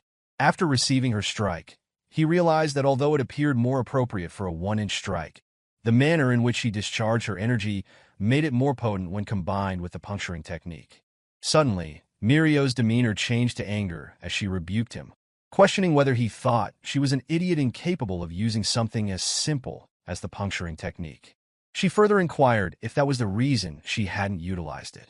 Ultimately, Yeonshin refrained from pressing the matter further and apologized for his unnecessary comment that had upset her. Mirio promptly turned around, apologized in return, and thanked him for his input before abruptly leaving Yeonshin alone in the training arena. Mirio proceeded to the captain's office to meet with Ma Jin, revealing that Yeonshin had deduced her martial arts techniques. She inquired whether Ma Jin had ever disclosed the origins of her martial arts to Yeonshin. Ma Jin was perplexed, dismissing her concerns by asserting that he would never divulge such important information to Yeonshin. This left Mirio puzzled about how Yeonshin had uncovered her methods. After some discussion, they concluded that Yeonshin had figured out that she had modified the lost martial arts known as the Heavenly Demon Sacred Arts. Ma Jin acknowledged Yeonshin's uniqueness, stating that individuals like him were rare in the Murim world. Pinnacle martial masters were esteemed as some of the strongest alongside the noble and iron races. Mirio questioned whether Yeonshin was truly that exceptional, to which Ma Jin affirmed his belief that Yeonshin was undoubtedly the future of the Desolate Fortress. Ma Jin noted that while he was unaware of others' perceptions of Yeonshin, Yeonshin's advice should not be underestimated or dismissed as trivial. Mirio asked if the squad captain had indeed instructed her to discuss the Heavenly Demon Sacred Arts with Yeonshin. Ma Jin confirmed, explaining that mastering it alone had its limits and that he lacked the time to assist her personally. The appropriate course of action was to seek Yeonshin's help, as he possessed qualities akin to a martial arts founder, capable of adapting any martial art to one's body. Ma Jin advised her to wait if she felt uneasy about this before introducing a minor mission that had just arisen. He wanted her to form a team with Yeonshin to observe how he navigated life and death situations and to determine if he was as special as believed. Ma Jin was convinced that within 5 years, Yeonshin would become the next Radiant Demon Squad captain. The following day, Yeonshin, Baek Mirio, Wonchong, and Chung Myung mounted their horses and rode toward the mission location. Ma Jin's words lingered in Mirio's mind as she sought to ascertain whether Yeonshin was truly worthy of becoming her superior. They traveled without stopping, and by the 10th night, they arrived at the stage station in Zemping County. Wonchong was weeping in agony from the relentless ride, which had taken a toll on his body, while the other 2 blue warriors and Yeonshin remained as sharp as ever. Before their departure, Ma Jin had explained that recently, individuals offering services to the Blood Flame cult had settled in a nearby village, routinely slaughtering livestock and destroying crops. Typically, the Shangxi branch could handle such threats, but an incident involving the theft of the Manhwa Sect's elixir, the Plum Blossom Pill, comparable to the Shaolin Temple's Great Revitalization Pill, had escalated the situation, affecting all of Shangxi. With no spare manpower, the main Desolate Fortress branch had requested assistance. Ma Jin tasked the 4 with addressing this issue. Yeonshin was aware that the Blood Flame cultists were extremists devoid of humanity. Unexpectedly, an obnoxious, overweight official emerged, complaining about the delay in accepting the request. He boasted about his desire to treat the Desolate Fortress with respect, but no longer wished to do to their perceived laxity. He further criticized the decision to send a young lad, disregarding that the group consisted of martial artists rather than mere thugs. Yeonshin turned to his seniors, inquiring about the nature of this individual. Chung Myung responded that such ignorant officials were common, having encountered many who had never witnessed a true martial artist. People like this official mistakenly believed the Desolate Fortress was their personal servant. Observing the official like a pig, Yeonshin asked if he could block the man's mute acupoint. Chung Myung granted permission before instructing them to handle the matter swiftly and depart. The official persisted in voicing his grievances until Yeonshin struck his mute acupoint, rendering him mute. Yeonshin then explained that they did not take orders from him and left him unharmed. As they proceeded toward their accommodations to rest, Wonchong realized that Yeonshin had learned to block acupoints as well. He expressed his intention to address Yeonshin respectfully by using his warrior name. In return, Yeonshin permitted Wonchong to do as he pleased, addressing him as the Desolate Fortress Sacred Warrior, which made Wonchong proudly accept the title. Chung Myung approached Yeonshin to elaborate on the relationship between the Murim and the government, explaining that they did not interfere with each other and neither would invade the other. However, within the government, the Desolate Fortress enjoyed more freedom than other martial artists due to the imperial family's support. This autonomy allowed them to confront those who erroneously believed they were under the Desolate Fortress's control. Mirio joined the conversation, advising Yeonshin never to overextend himself.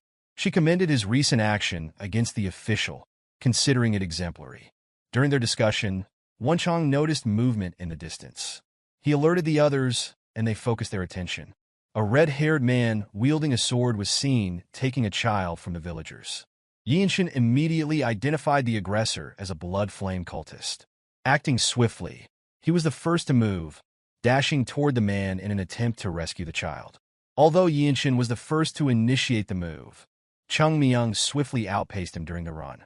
Yeonshin speculated whether his senior was utilizing the noble race's mobility art known as grass flutter. Following Jung Yeonshin, Mirio accelerated past, and even Wonchong managed to move faster than Yeonshin after a few steps. This observation made Yeonshin aware of his weakness, realizing that he had insufficient training in mobility arts. The absence of proper mobility arts training at Jung Manor placed him at a significant disadvantage. Meanwhile, a blood flame cultist launched an attack on a villager.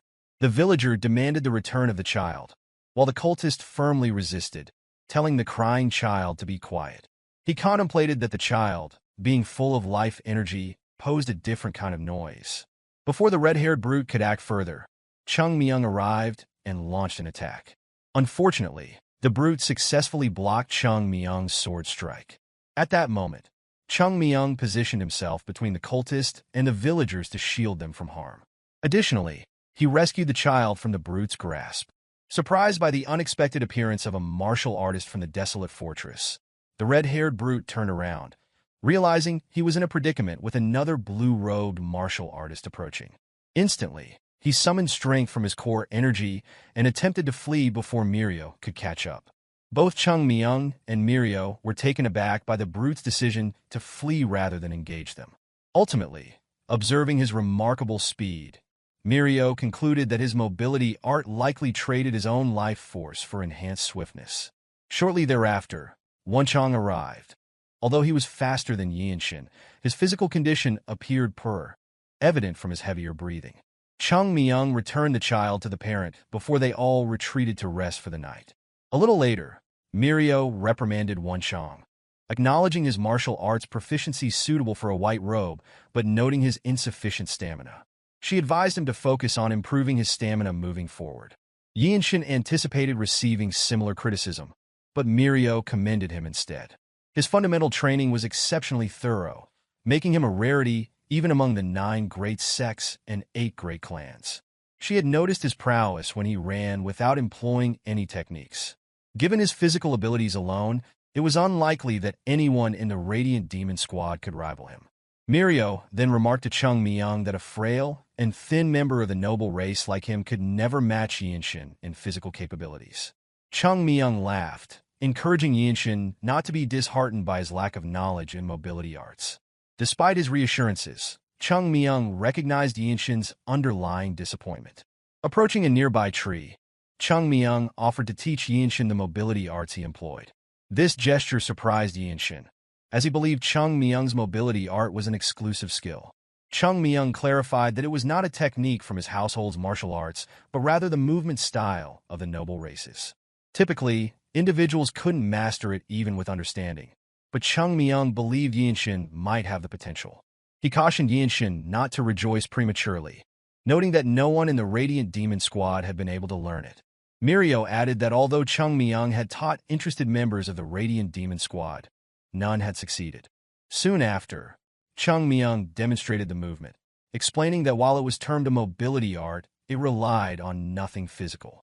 Yeonshin observed energy at the tip of Jung Yeonshin's feet, noticing the absence of abrupt movements in his core energy. Immediately after, Jung Yeonshin employed his mobility technique to ascend the tree, describing it as the noble race's method of walking and running. Yeonshin realized that Jung Yeonshin's footsteps were so light that, had he not been visible before his eyes, he might have been undetected. He also understood the sacred methods of the noble races, which did not utilize core energy, but a similar force supporting the body. Descending, Jung Yeonshin moved gracefully, akin to a falling leaf. Jung Yeonshin then inquired whether Yeonshin comprehended the technique. Yeonshin contemplated how to harness core energy to create wind, lacking the authority of the noble races. Jung Yeonshin was puzzled, wondering if Yeonshin could discern the energy of nature merely by observation. Yeonshin affirmed his understanding and questioned whether that was the reason for the demonstration. Expressing gratitude, Yeonshin began brainstorming ideas.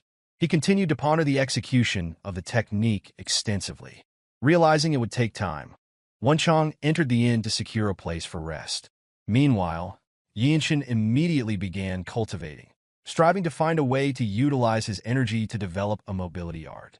Before long, he formulated a concrete idea on how to use his energy similarly to the nature-infused energy his senior possessed. Outside, Chung Myung slept peacefully in a hammock tied to a tree until awakened by the sound of the door creaking open.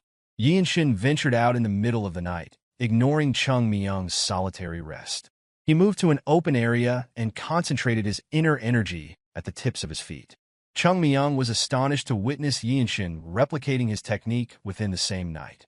A month swiftly passed, and as Wonchong trained, he sighed.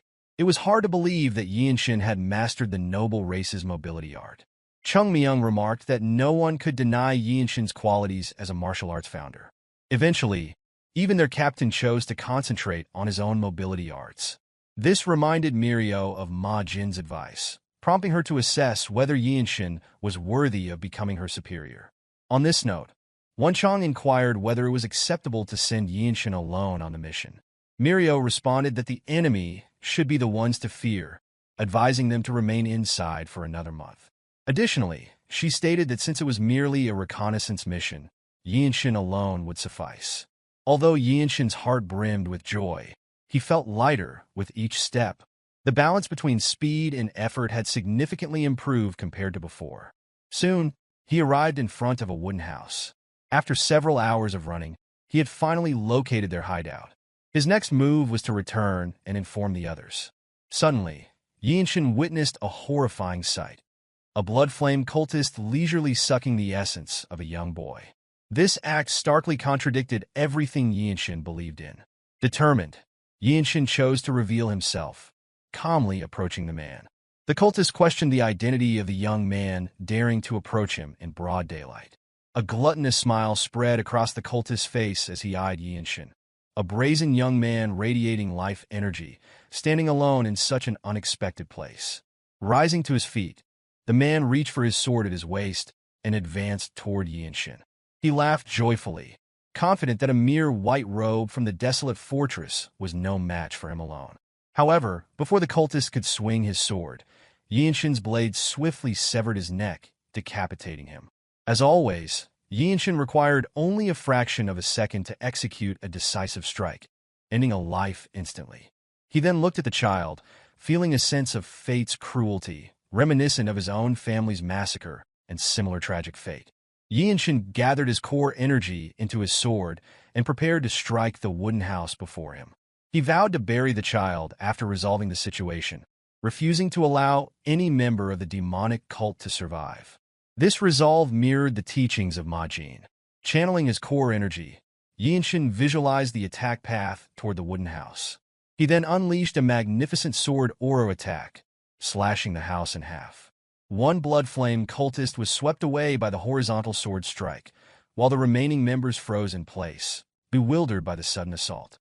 Without waiting for the cultists to regroup, Yeonshin advanced toward the wooden house.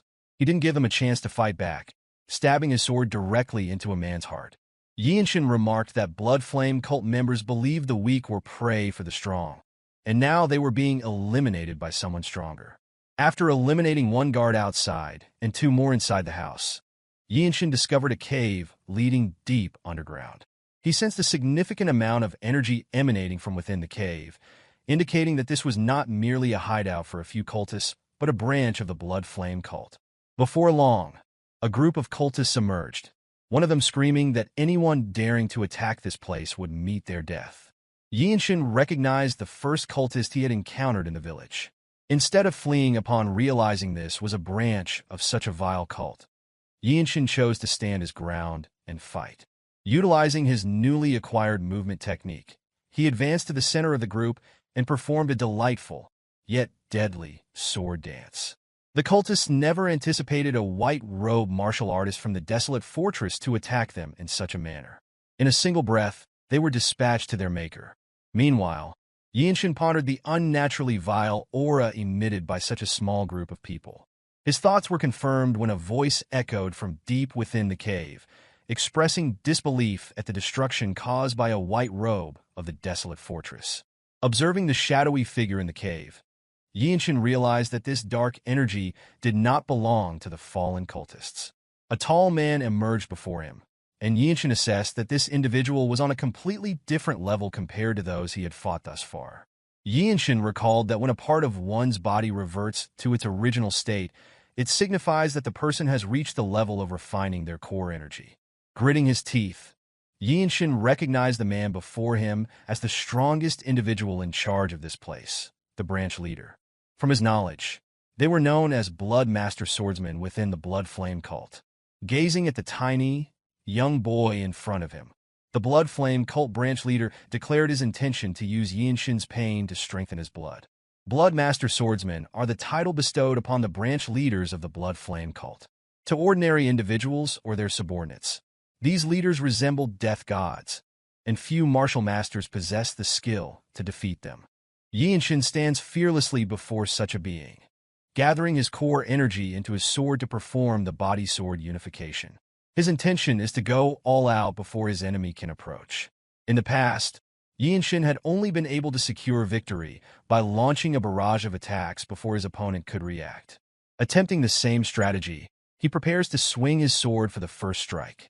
The branch leader of the Blood Flame cult mocks Yeonshin by invoking the name Desolate Fortress, which has inflated his arrogance. Unfazed, Yeonshin swings his sword using the Jung dynamic technique he developed.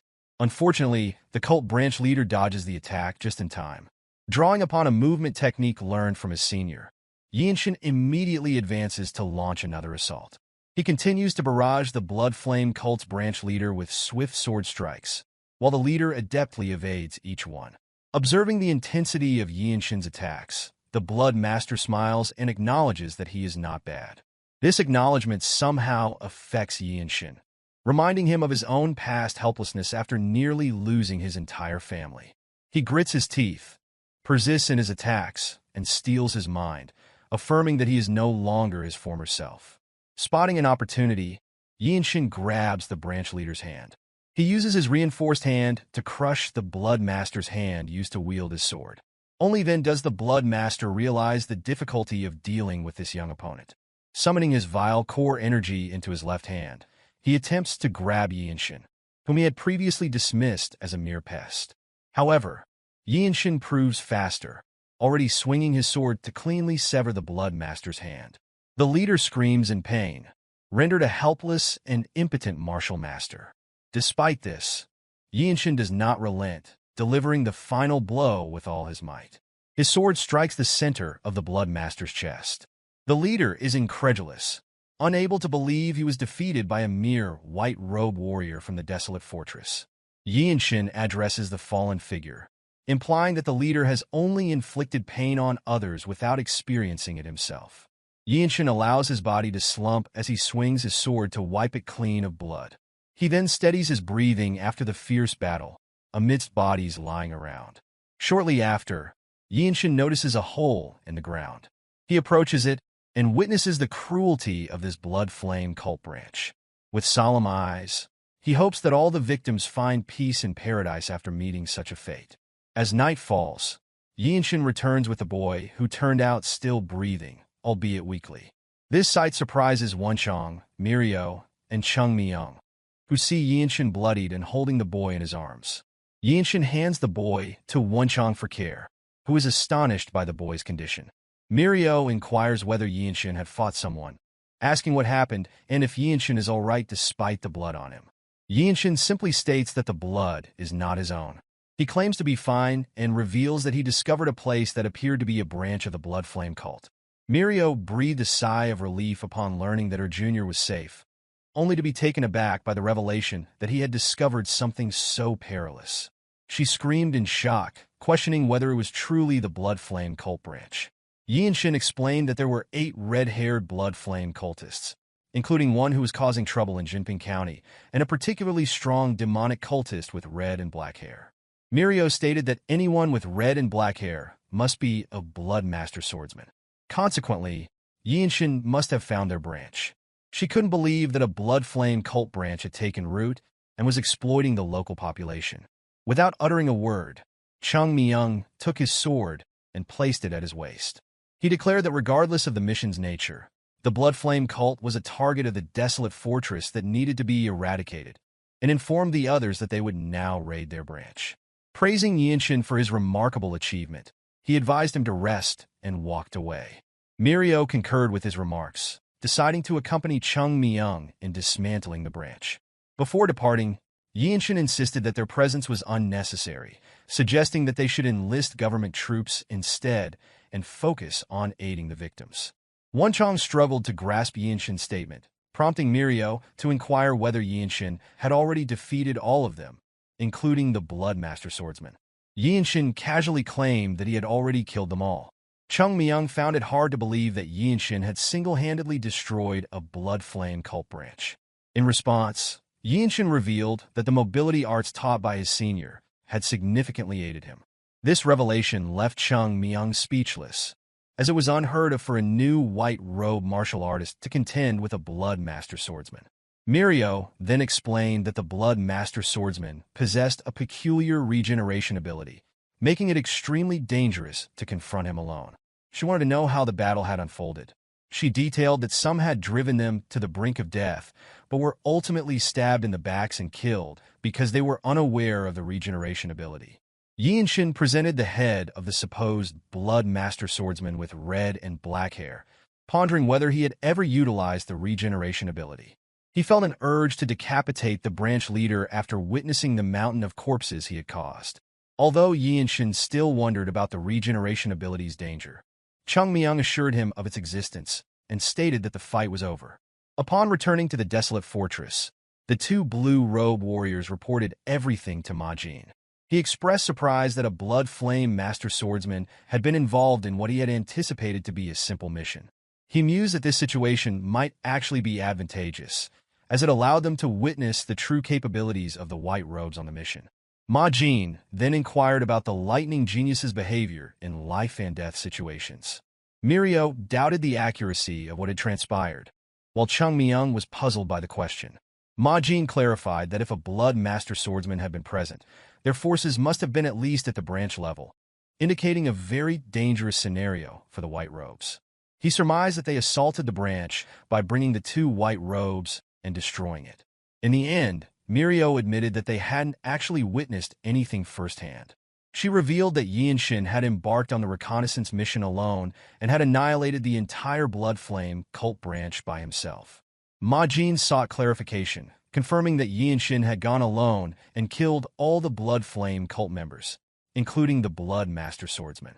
Ma Jin felt a surge of shock when Jung Yeonshin simply affirmed his statement. Meanwhile, Yeonshin remained deep in thought as usual, while Wonchong expressed disbelief at how he had become attached to the place and how pleasant it was to return. Wonchong then inquired if Yeonshin sensed an electric atmosphere upon their return. Yeonshin concurred, likening it to the ambience of a festival. Wonchong, known for his penchant for gossip, revealed that the former Divine Sword Group captain had returned to vie for the position of Elder Council leader. Accompanying him was a boy, reportedly an adopted son of the renowned Desolate Ma clan, rumored to be exceptionally talented. Yeonshin was aware that the Desolate Ma clan was his mother's lineage, yet they had never visited Shinya County before, not even during his mother's wedding. After Yeonshin's birth, they had not reached out once. Yeonshin smiled, considering such stories typical of village tales, as if his mother's family had severed all ties after she married into a household they deemed lower in status. The next morning, Yeonshin reported to his squad captain as summoned. Ma Jin examined Yeonshin intently from head to toe, noticing the remarkable transformation after his mission, evident in the change in Yeonshin's energy. The thought that Yeonshin had single-handedly destroyed an entire Blood Flame cult branch was impressive and not mere luck, Ma Jin mused.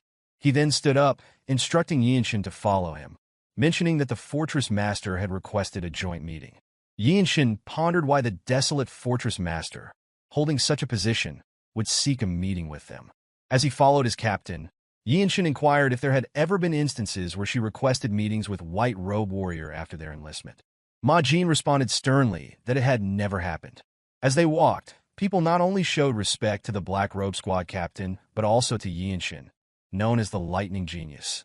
Murmurs spread as onlookers recognized Yeonshin not only for his reputation in the Radiant Demon Squad, but also as the one who had killed a Blood Master swordsman while wearing a white robe, a fact that seemed hard to believe given Yeonshin's youthful appearance.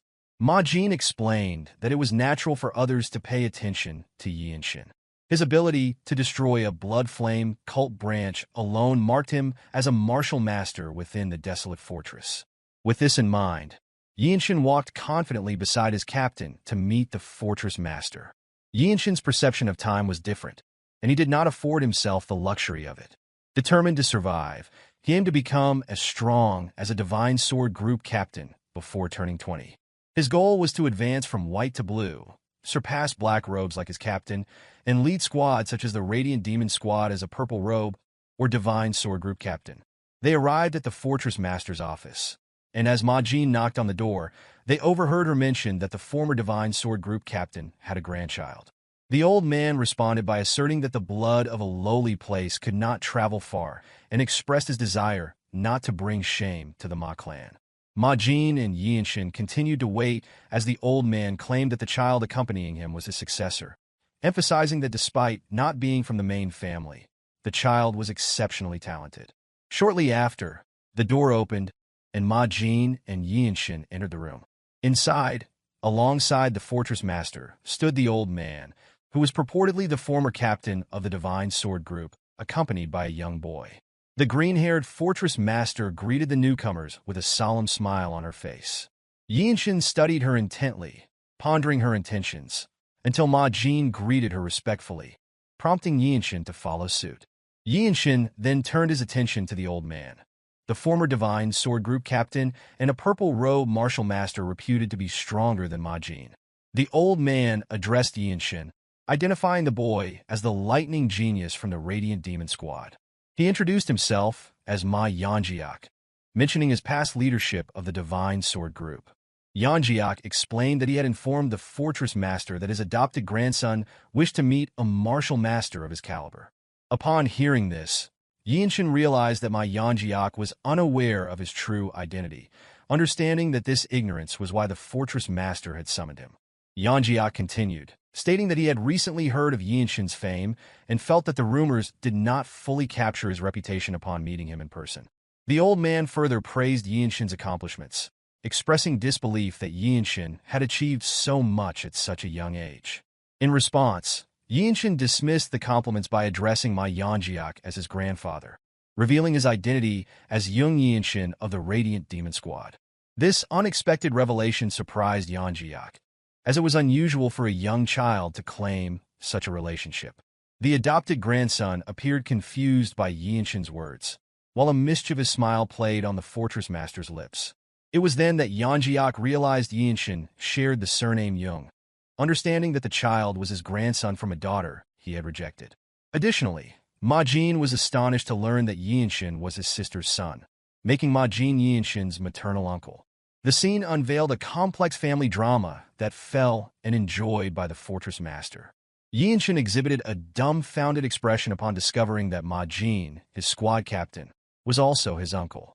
Realizing the gravity of this revelation, Yeonshin offered an apology, explaining his uncertainty regarding the clan relations on his mother's side.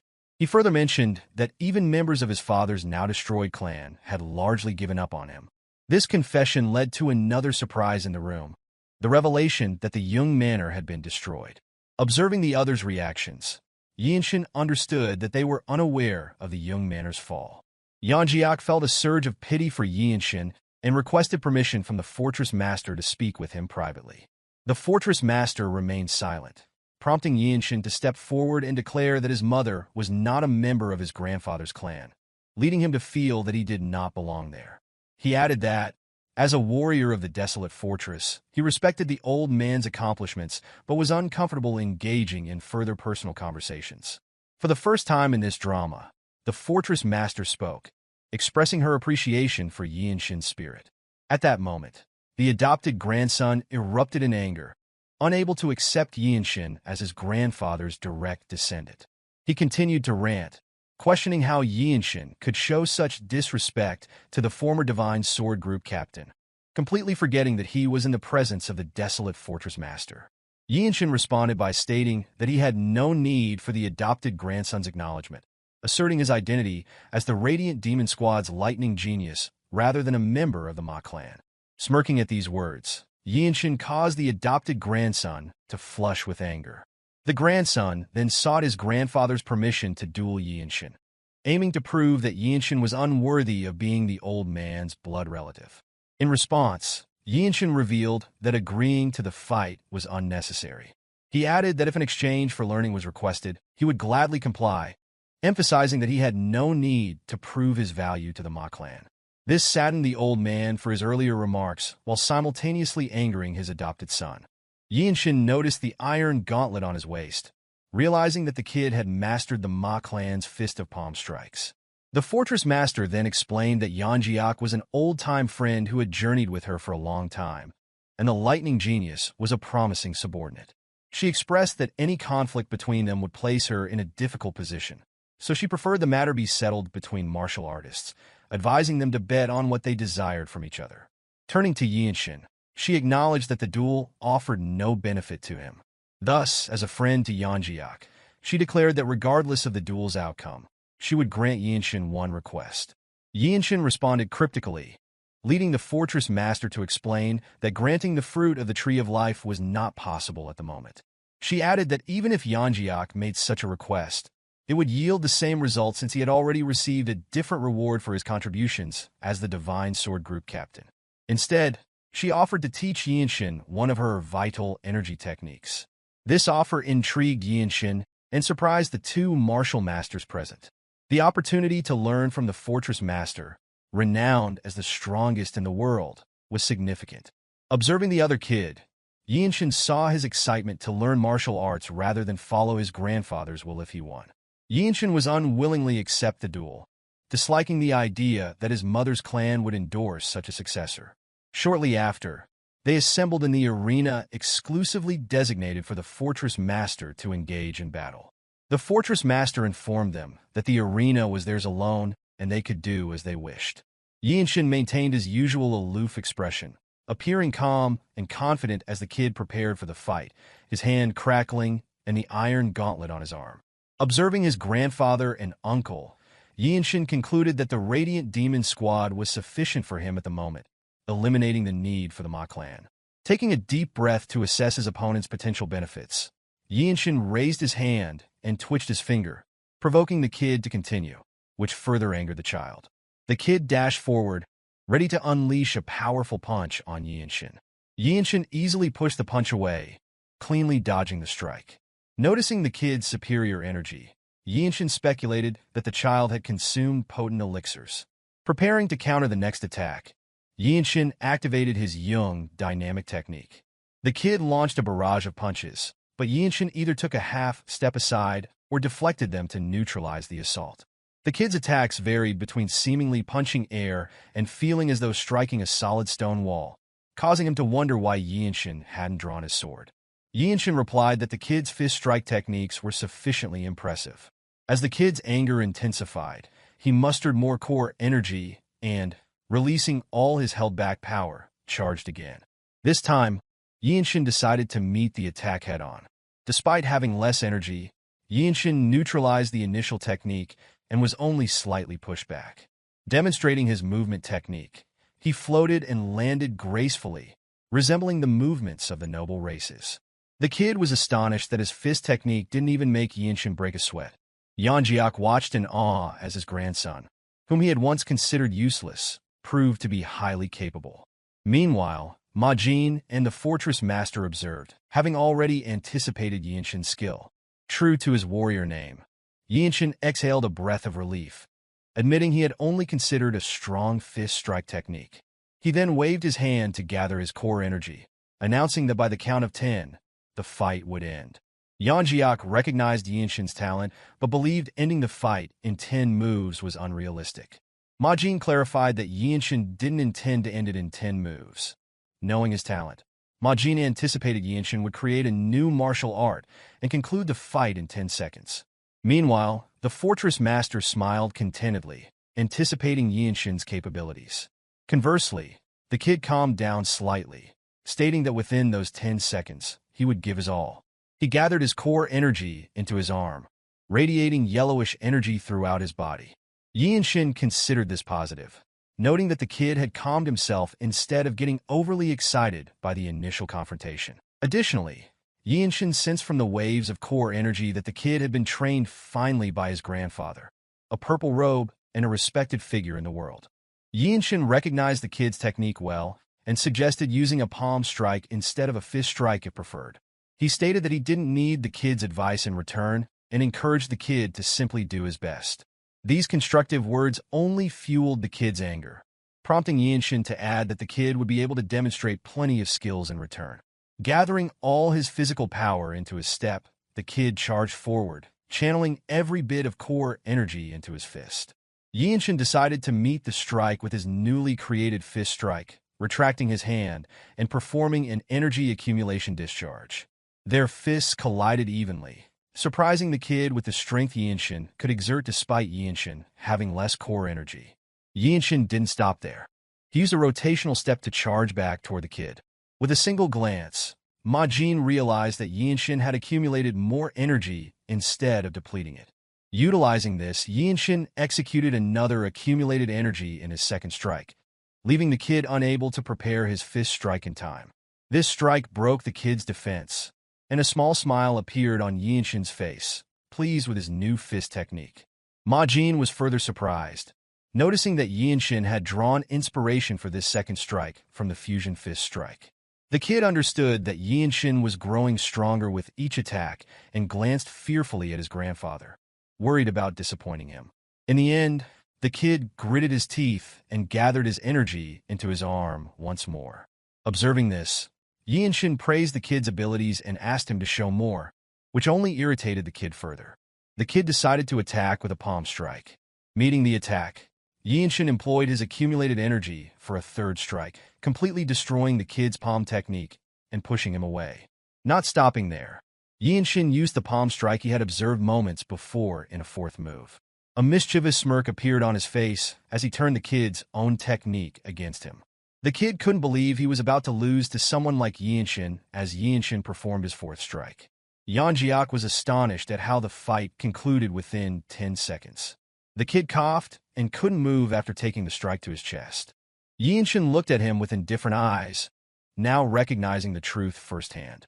The lightning genius possessed real skills and talents to back his claims. Comparable to someone with a 300 IQ, Yeonshin had created, deciphered, and performed a martial art within a few moves they fought. Ma-jin was amazed to witness a fist art that grew stronger the longer the fight lasted, while Yeonjiak struggled to believe that his supposedly useless grandson had truly developed a new martial art so quickly. Meanwhile, Yeonshin was calmly normalizing his breathing, feeling proud of himself for creating a martial art worthy of being called a famed ultimate technique. Shortly after, the Fortress Master praised Yeonshin for the good fight and expressed her pleasure in seeing someone create a martial art. Yeonshin humbly admitted that he was embarrassed and hoped he hadn't wasted her time. She then inquired about the name of his new technique. Yeonshin chose to name it the Eternal Blossom Fist. The Fortress Master thought it was a perfect name for a fist strike technique that blooms endlessly. Ma-jin then turned to congratulate Yeonshin on his great work, acknowledging that he had created an incredible martial art.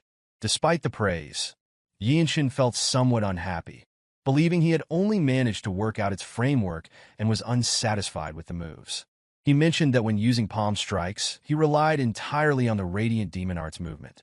Ma-jin explained that even with this reliance, not many white robes could withstand his attacks. He always tried not to be surprised, but Yeonshin's rapid growth was unavoidable. However, Yeonshin knew that his progress was not yet fast enough. This confused the others, but only the Fortress Master understood what he truly meant. Yeonjiak then approached him, seeking to know what he must do to gain Yeonshin's forgiveness. This surprised Ma-jin and the kid, as such an influential person was bowing his head to ask for forgiveness from a kid. Time and again, Yeonjiak prioritized his clan above everything else. At this moment, the purple-robed martial master, known as the Absolute Being, lowered his head in reverence toward Yeonshin. His mere presence dictated life and death for most, earning him the status of a godlike figure.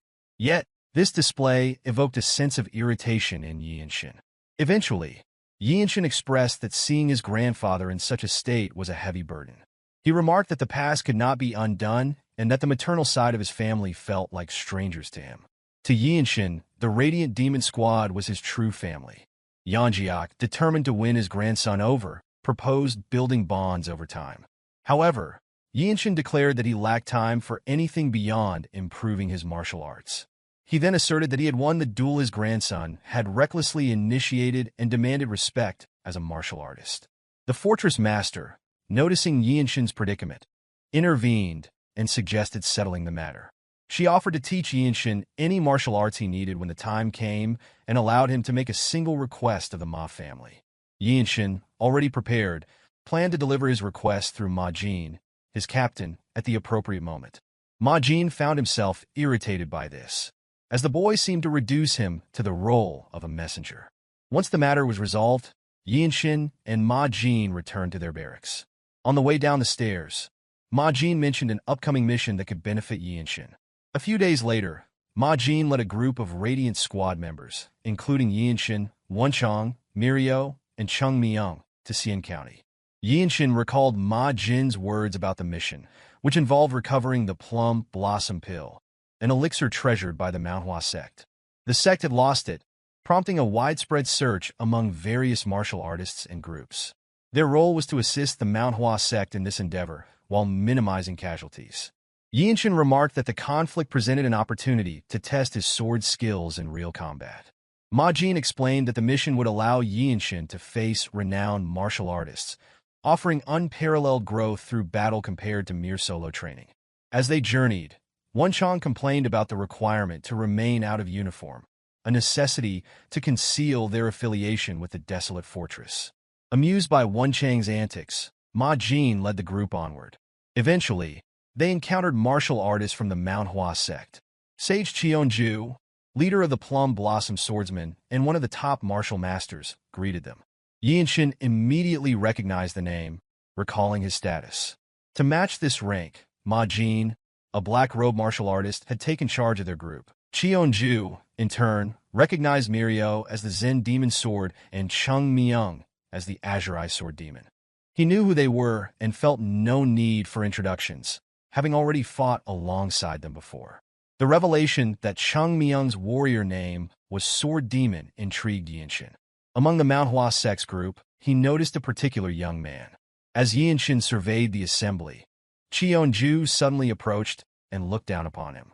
Cheonju perceived the Desolate Fortress is serious about the mission for bringing a disciple. Yeonshin deduced that Cheonju must believe he was not a white-robe martial artist, but rather the leader's disciple, based on his attire and his young appearance. Ma Jin attempted to explain, mentioning that Yeonshin was literally only 15 years old as a white robe, but he was cut off mid-sentence when Cheonju recognized Yeonshin's extraordinariness. Cheonju then suggested a friendly duel with the disciple of the Manhwa Sect leader. A small smile appeared on Ma Jin's face as he realized Cheonju was attempting to assert the Manhwa Sect's superiority over the Desolate Fortress. Since they were to travel as a party, it would be awkward for key members to fight each other. Thus, they preferred to use the future generation of their respective groups to determine the hierarchy. Ma Jin turned to Yeonshin for his response, but Yeonshin simply tapped the sword hanging at his waist, signaling his readiness to step forward. A sly smile crossed Ma Jin's face, anticipating an interesting encounter. The young man who was supposed to be Yeonshin's opponent grumbled about his master forcing him into the situation, believing that 5 moves would suffice. Cheonju reprimanded him briefly, explaining that he would learn something here and urging him to give his all. The young man dismissed the Radiant Demon Squad's martial arts, expressing doubt about what he could learn. Meanwhile, Yeonshin kept his mind open, pondering the depth of the Manhwa Sect's martial arts. He then remarked that the young man only needed 5 moves, prompting an apology from him, who claimed he did not intend to offend. Yu Hyun from the Manhwa Sect introduced himself, explaining that his rigorous training had led him to unwittingly voice his thoughts aloud. Wonchong was aware of the rumor that Yu Hyun was the Manhwa Sect leader's best disciple. Even Mirio added that he was considered the future of the Manhwa Sect, with rumors suggesting he had already begun learning the Violet Dawn's sacred art. Wonchong felt nervous about Yeonshin fighting such a formidable opponent, but remained hopeful that his comrades would manage. Excited, Yeonshin briefly introduced himself simply as Yeonshin with no mention of his title. As is customary when martial artists confront each other, they communicated through their martial arts. Yu Hyun employed the hidden fragrance drift of the Manhwa Sect, advancing toward Yeonshin with footwork resembling that of the noble races. He opened his palm, forming a pattern akin to a blooming flower. Yeonshin's interest was piqued as he wondered whether he could achieve the same variation by countering each of Yu Hyun's strikes. He then executed the first form of the Eternal Blossom Fist, Spiral, a martial art he had created. Yu Hyun's expression hardened with bewilderment as Yeonshin blocked every attack, yet some power remained to strike him. Yeonshin pressed forward, while Yu Hyun remained surprised by the strength behind his fists. With excitement evident on his face, Yeonshin stepped his feet firmly into the ground and performed the second form, Advancing Thunder, a point-blank straight punch that produced a thunderous sound from a single strike aimed at his opponent. In the nick of time, Yu Hyun utilized the Falling Blossom technique to defend against such a powerful attack. Observing this, Yeonshin was inspired to create his third form.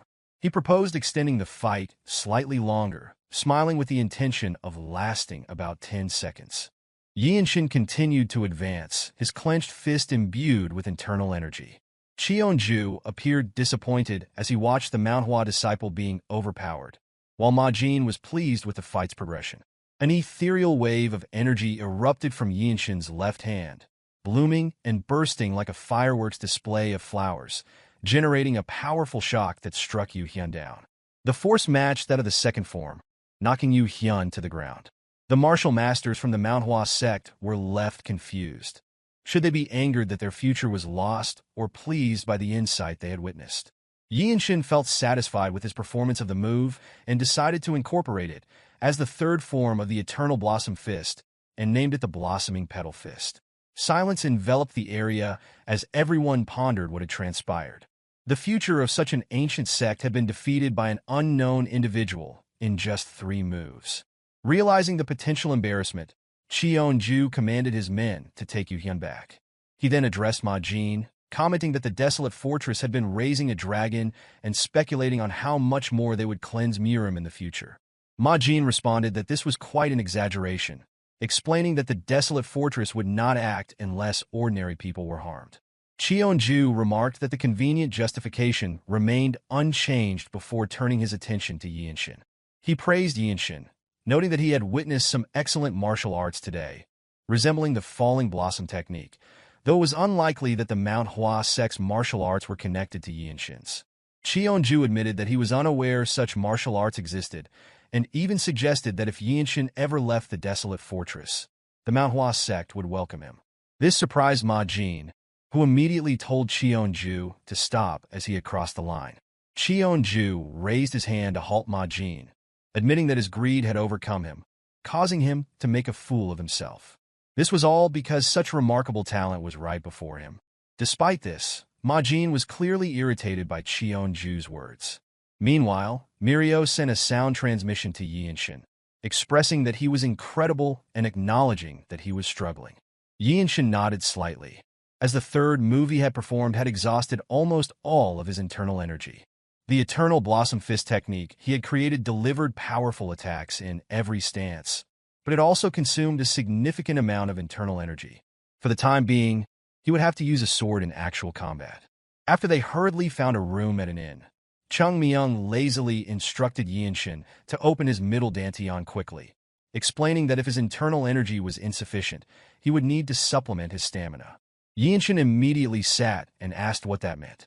Mirio joined in, explaining that the middle dantian had effects that even the upper dantian couldn't achieve, making his internal energy more solid. This was a new concept to Yeonshin, who had never learned such techniques in a sect. Mirio further explained that training the middle dantian improved efficiency, allowing martial artists to fight for extended periods without tiring. Masters who fought for days and nights without fatigue had trained their middle dantian, making the flow of internal energy more stable and enabling them to execute large techniques multiple times. Yeonshin glanced at his lazy senior, Jung Yeonshin, who had fought with Namgung best swordsman, before turning to Mirio and asking how he could open his middle dantian. She informed him that with prolonged training in the lower dantian, it would open naturally, specifically by focusing on his breathing and energy circulation in his upper body. Appearing determined, Yeonshin asked if there was a faster way, addressing Mirio as sister. Mirio's cold eyes softened slightly, and her cheeks blushed. For a moment, her lips stuttered after being called sister, but she quickly regained her composure, like the experienced master she was, while Yeonshin wondered if he had said something wrong. The inn was alive with noise, the mingling smells of roasted meats and spiced broths thick in the air.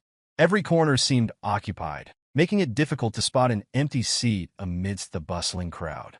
Wonchong squinted, his sharp eyes scanning the room, though it wasn't the crowd that held his attention for long.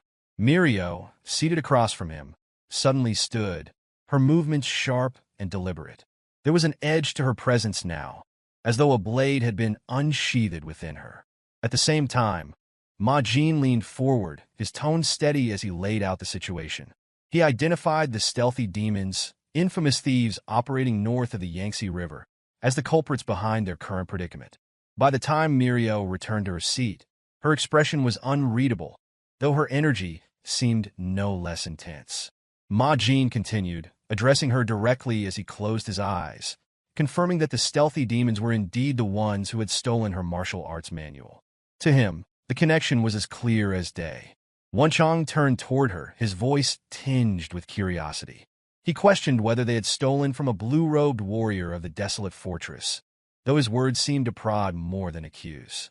Mirio grit her teeth, her frustration evident in the tautness of her jaw. She hinted at a story behind the theft, one she wasn't keen on sharing just yet. Ma Jin broke the silence with a decisive shift in the plan. He announced their intention to smash the signboards of Shangshi's unorthodox factions, targeting those aligned with the stealthy demons. Wonchong, ever analytical, asked what the Manhwa Sect planned to do during their assault. Ma Jin's response seemed to amuse him as he pieced together the strategy, realizing they would act as a distraction, drawing attention while the Manhwa Sect infiltrated the targeted sects. Yeonshin, the youngest among them, raised a practical concern. He questioned their justification for such a direct attack. Chung Myung, with a wry smile, turned to address him. His words carried a mix of explanation and dismissal as he clarified the Empire's stance. To the Empire, the distinction between orthodox and unorthodox martial artists was simple. It came down to whether money was donated willingly or extorted at swordpoint. Ma Jin added that unorthodox factions were parasites feeding off the nation. He explained the inevitability of their return even if wiped out, reinforcing that no justification was necessary to strike them. Yeonshin pressed on, asking how many factions they were targeting. Ma Jin replied with precision, designating 5 factions and volunteering to take on 2 himself. With quiet resolve, Yeonshin offered to handle a target alone. His voice carried the weight of confidence, though his words drew a measured warning from Ma Jin. He reminded the young warrior that seeking sole credit came with significant risks. Yeonshin remained steadfast, undeterred by the caution. His response was simple. This was something he needed to experience. Ma Jin hesitated. As Yeonshin's uncle, his instincts told him to intervene, but as the captain, he understood the importance of growth through trial. Closing his eyes briefly, he weighed the decision before finally agreeing. Putting his hand on the table, he outlined the allocation of their targets. Yeonshin was assigned the Mantis Sect in Lianhu County, Xi'an, a group known for their brutality, including the abduction of women. His gaze fixed on Yeonshin as he declared the mission. The young warrior was to wipe out the entire sect alone. The gravity of the task hung heavily in the air, though Yeonshin showed no sign of faltering under the weight of expectation. There was a certain image conjured when thinking of commoners who knew nothing of martial arts and lived simple, unremarkable lives. Mr. Jang, the escort accompanying Yeonshin, fit that image perfectly. His voice carried concern as he questioned the young martial artist. He urged Yeonshin to reconsider his decision, warning him about the Mantis Sect's notoriety and their strength. Despite the concern, Yeonshin walked ahead without a word, his resolve unshaken. Mr. Jang, undeterred, pressed on. He described the Mantis Sect's martial prowess, emphasizing that even a low-ranking member had once single-handedly wiped out the residents of Liangu Alley. Yeonshin paused briefly, his expression calm yet focused. There was no hesitation in his movements, only a desire for knowledge to better prepare for the mission. He inquired further about the sect, his voice steady, seeking any information that might aid him. Mr. Jang explained that the Mantis sect had seized control of Liangu Street 3 years ago. Their crimes included abducting over a dozen people, using them as servants. He added that their atrocities were unchecked, with the local magistrate firmly in their pocket. As they walked, Yeonshin asked about their martial arts, curious to learn more.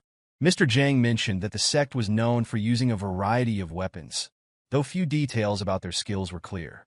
Piecing together what he had learned, Yeonshin's thoughts sharpened. The Mantis sect had yet to fully develop a coherent martial system, but their members had acquired some level of skill.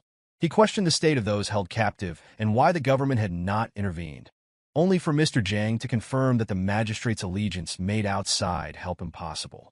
Arriving in Liangu County, Yeonshin observed the bustling streets.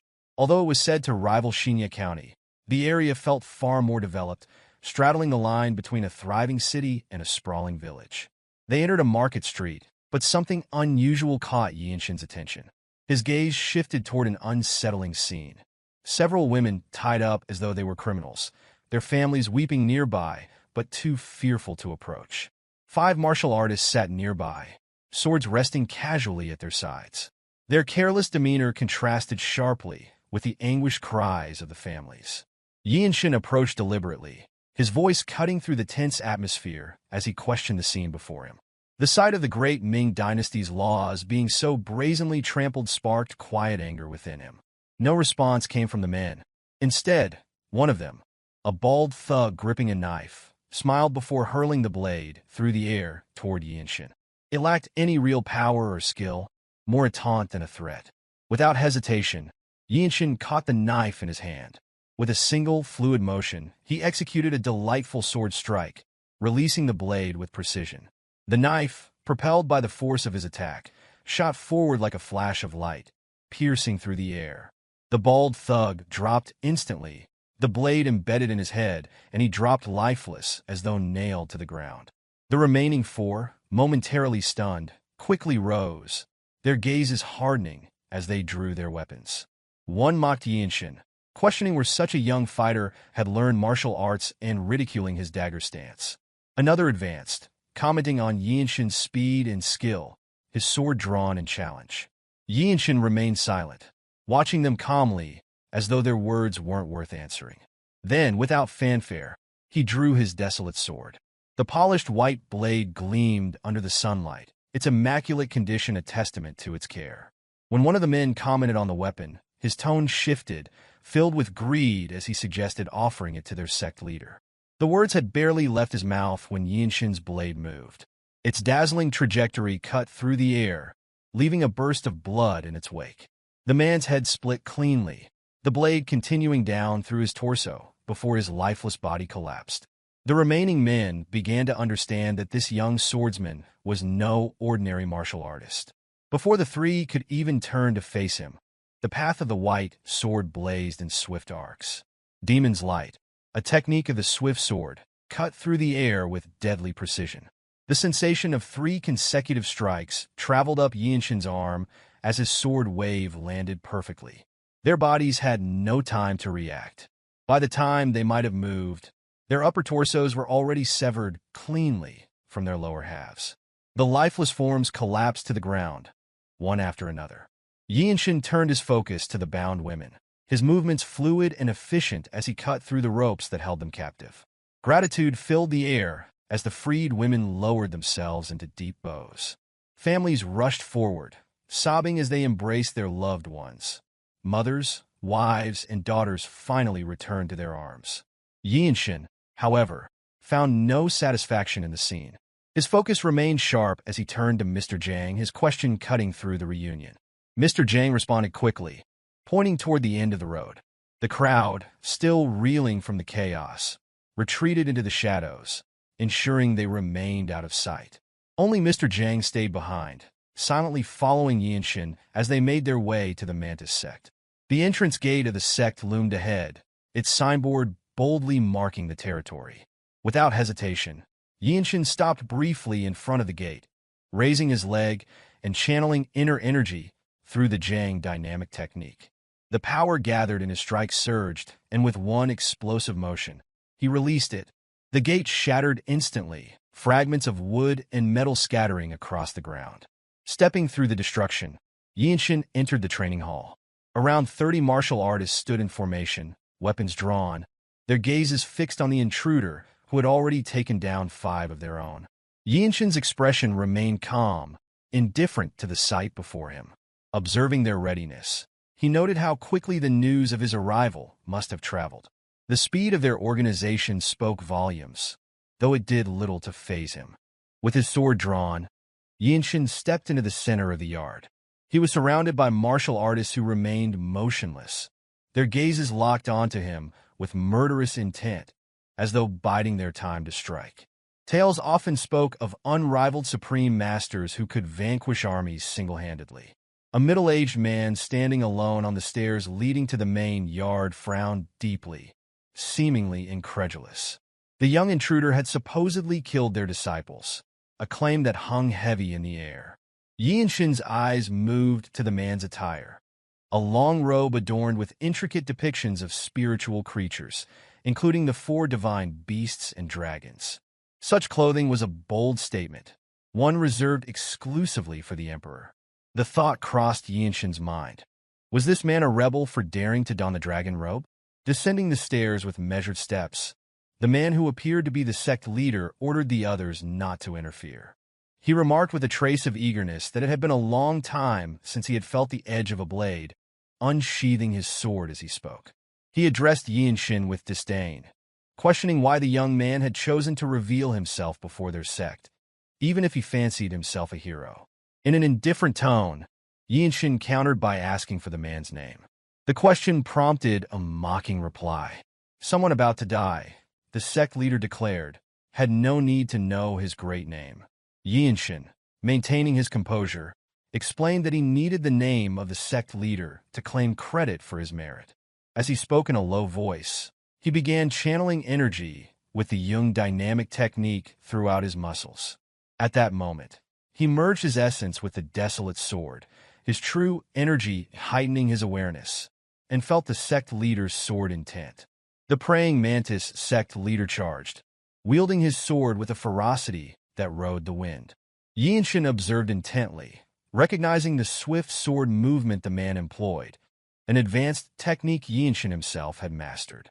Having created a fist technique that properly handled force, the path of the sword was clearly visible in Yeonshin's eyes. He silently wondered if his own growth had brought this clarity. Recalling the way Jung Yeonshin had deflected his sword strike during training, Yeonshin unsheathed his weapon, swinging upward to intercept the sect leader's attack. The motion appeared serene, but it carried the layered power of the energy accumulation discharge technique. The force of repelling the strike felt vivid, and the sect leader's expression shifted to one of perplexity. Realizing the youth before him was no ordinary opponent, the sect leader barked an order to his disciples. The surrounding members of the praying Mantis sect surged forward, weapons aimed at the seemingly fragile young man. Yeonshin held his ground, watching as blades descended from all directions. The sharpness of their attacks cut through the air, awakening every fiber of his being. For the first time, he faced such an overwhelming number of weapons simultaneously. The first strike reached him, but he sidestepped with a half-step, evading the blow before launching a counterstrike with his sword. Another attack followed, and Yeonshin raised his blade to defend. One strike after another came his way, the sheer volume of attacks demanding his full attention. The onslaught was relentless, a cascade of strikes forcing him to move fluidly between defense and counterattack. Each enemy that came within reach met the edge of his blade.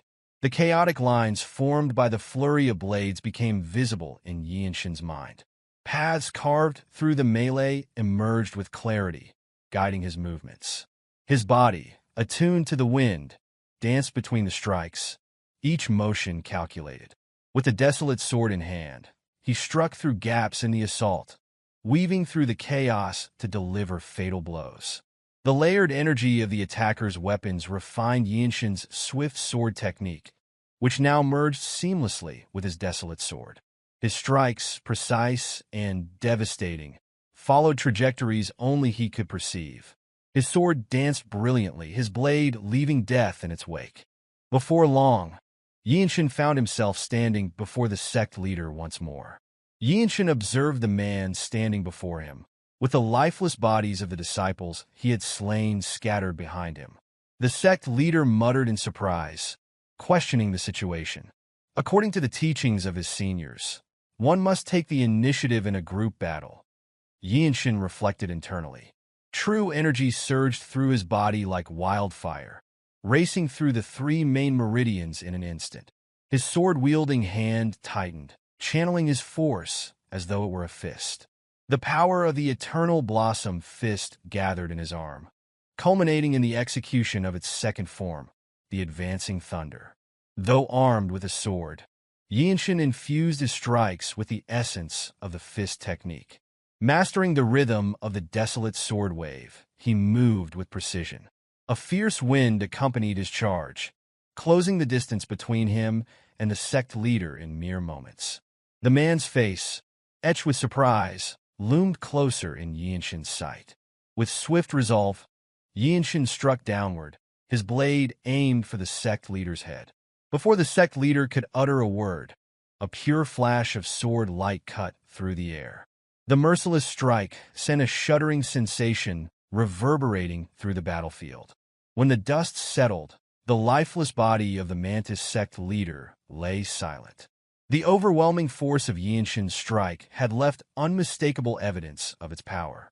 The heavy scent of blood rising in the air made the surreal scene all too real.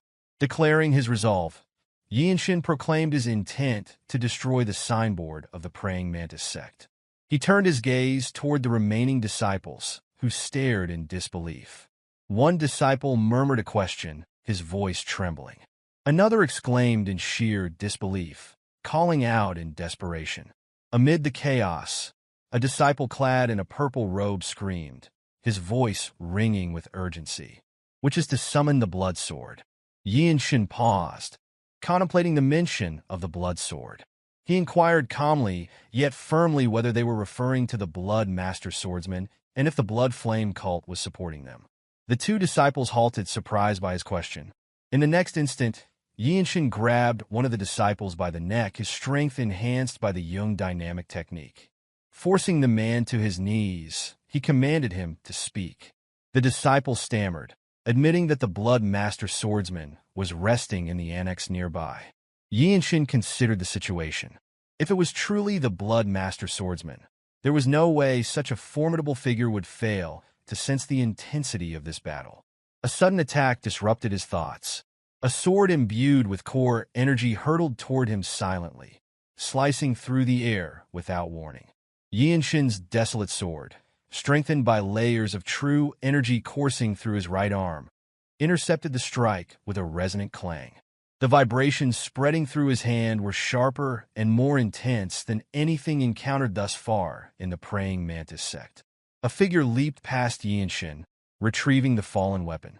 The sunlight glinted off the reddish hair of the newcomer, who exuded an ominous energy that seemed to permeate the battlefield.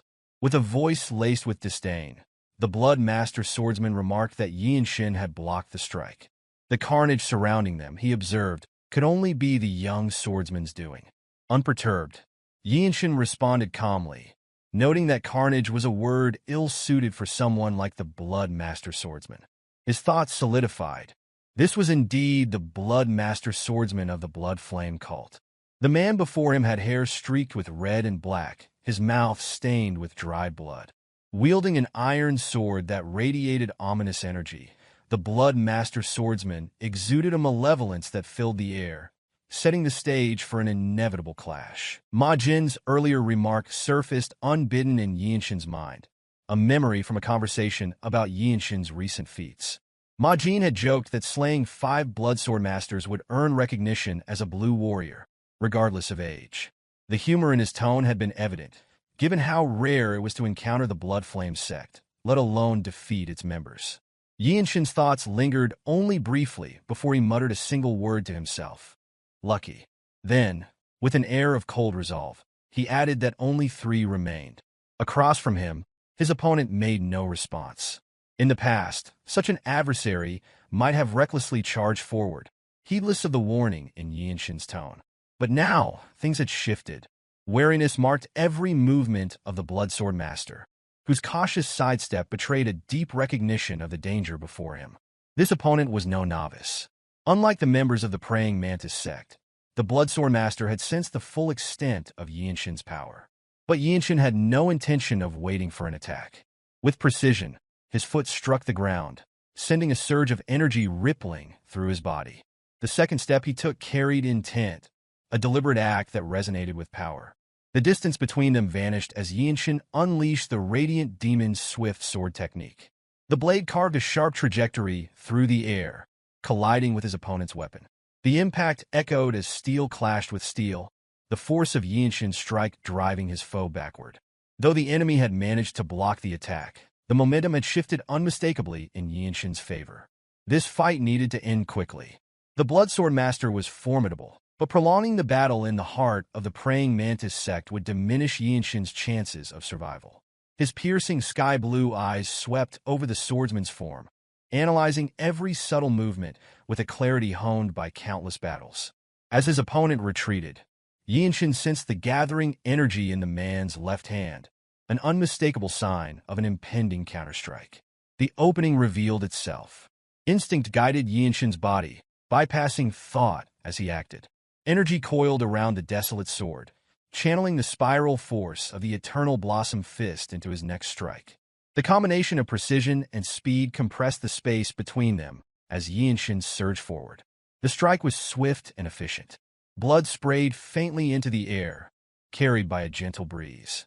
The Swordsmaster staggered, a choke sound escaping his lips as shock and disbelief etched themselves onto his face. Yeonshin felt the anguish and lingering resentment in the vibrations that ran along his blade. Even as the Swordsmaster's lips began to move, forming what would have been his final words, Yeonshin did not falter. There was no time for parting sentiments. With a sharp twist of the embedded blade, he ended it. The lifeless body crumpled to the ground, silent and unceremonious, like a flame snuffed out by the wind. He addressed the remaining members of the praying Mantis Sect, his voice low and steady. "Don't flee." The words froze them in place. Though devoid of overt menace, the authority in his tone was undeniable. None dared defy it. As Yeonshin prepared to depart, the weight of the sack strapped to his back was a reminder of his completed task. The villagers gathered around as he prepared to leave. Among them, Mr. Jang, his face streaked with tears, approached to express his gratitude. His voice trembled as he thanked Yeonshin for giving his daughter peace and lifting the burden of his resentment. Yeonshin's voice was barely above a murmur as he replied, a trace of frustration in his tone. Xian should belong to Zhongnan. Mr. Jang stirred at the statement, his grief-stricken face showing a flicker of awareness. He replied hesitantly, mentioning the ongoing conflict between the Zhongnan sect and the Tyrant Sword sect. The words unsettled Yeonshin. Zhongnan at war with the Tyrant Sword sect? The notion was unfamiliar, and it raised unsettling questions. Fragments of memory surfaced. Visions of his family's annihilation and the enigmatic presence of the Tyrant Sword sect leader. The timing of these events, and the Zhongnan sect's involvement, had always felt unnatural. As he processed the implications, his thoughts drifted to his niece, little Haya, and to his second brother, Yongsan. He clung to the hope that they were safe for now. Yeonshin resolved that he needed to go to Zhongnan. The decision aligned with Ma Jin's expected approval. Within the chaotic martial world dominated by the 13 heavens, Desolate Fortress's intervention would inevitably target these supreme forces of evil. The beheading of Tyrant Sword Sect masters was not just a reprisal, but a means of securing noteworthy achievements. As he reached the summit, Yeonshin abruptly halted. A question lingered in the air as he turned toward the rustling bushes nearby. Had there been any sign of stealthy demon? His voice carried the weight of authority, prompting 2 figures to emerge from the shadows. The first was a swordsman radiating an intense and sharp aura. The second was a young Taoist with an extraordinary presence. They were Cheonju, the sword saint of Manhwa, and Yu Hyun, a direct disciple of Manhwa's sect leader. Approaching with measured steps, they addressed Yeonshin. Cheonju acknowledged that the praying Mantis sect was likely not involved. Having witnessed the devastation of an entire sect, his demeanor now carried a distinct reverence. He no longer saw Yeonshin as a promising peer, but as a true martial artist of Desolate Fortress. Yeonshin responded with a calm nod, expressing mild disappointment at the lack of new leads. Cheonju then praised Yeonshin's martial prowess, likening him to the future leader of Radiant Demon Squad or even the Divine Sword Group leader. His admiration seemed genuine, while Yu Hyun, with a thoughtful gaze, interjected that this encounter marked his first defeat. He elaborated that sparring with Yeonshin had been an unparalleled experience.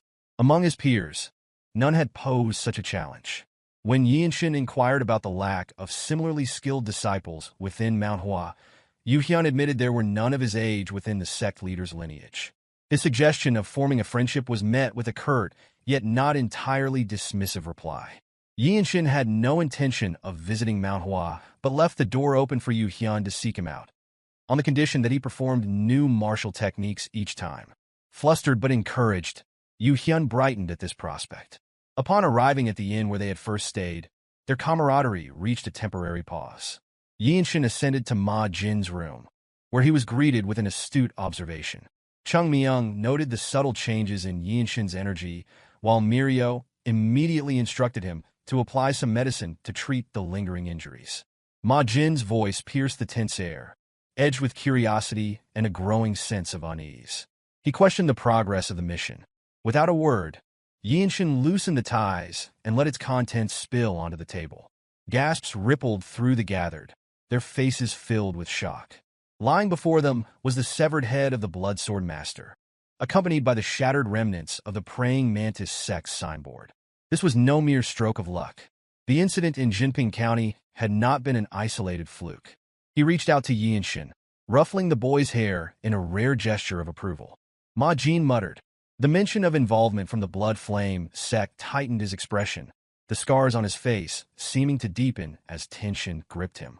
The implications were grim, and the weight of what had unfolded settled heavily on his shoulders. "This proves your worth," he stated plainly, his voice steady and unwavering, acknowledging the boy's accomplishment without unnecessary embellishment. Ma Jin's unease evident in his furrowed brow. "Swordsmasters aren't this common," he murmured, his voice heavy with concern. Standing nearby, Mirio nodded slightly in agreement. This was far from ordinary, and her calm acknowledgement only served to highlight the magnitude of what they faced. Ma Jin's tone shifted, adopting the authority of a seasoned leader. "Lightning Genius has accomplished something that cannot be overlooked," he declared. "Incidents seem to follow wherever he goes. Yet to handle them so decisively and bring back information of this significance will leave its mark on the martial arts world. The Desolate Fortress will have no choice but to respond to this." Breaking the silence that followed, Yeonshin stepped forward, his voice steady and resolute, belying the tension surrounding him. "There is something he needs to report," he announced, his tone firm, without a hint of hesitation. After a pause, he continued, his gaze unwavering and his expression unflinching. "He wants to go to Zhongnan's sect." Ma Jin hesitated for a moment, staring blankly before finally speaking again.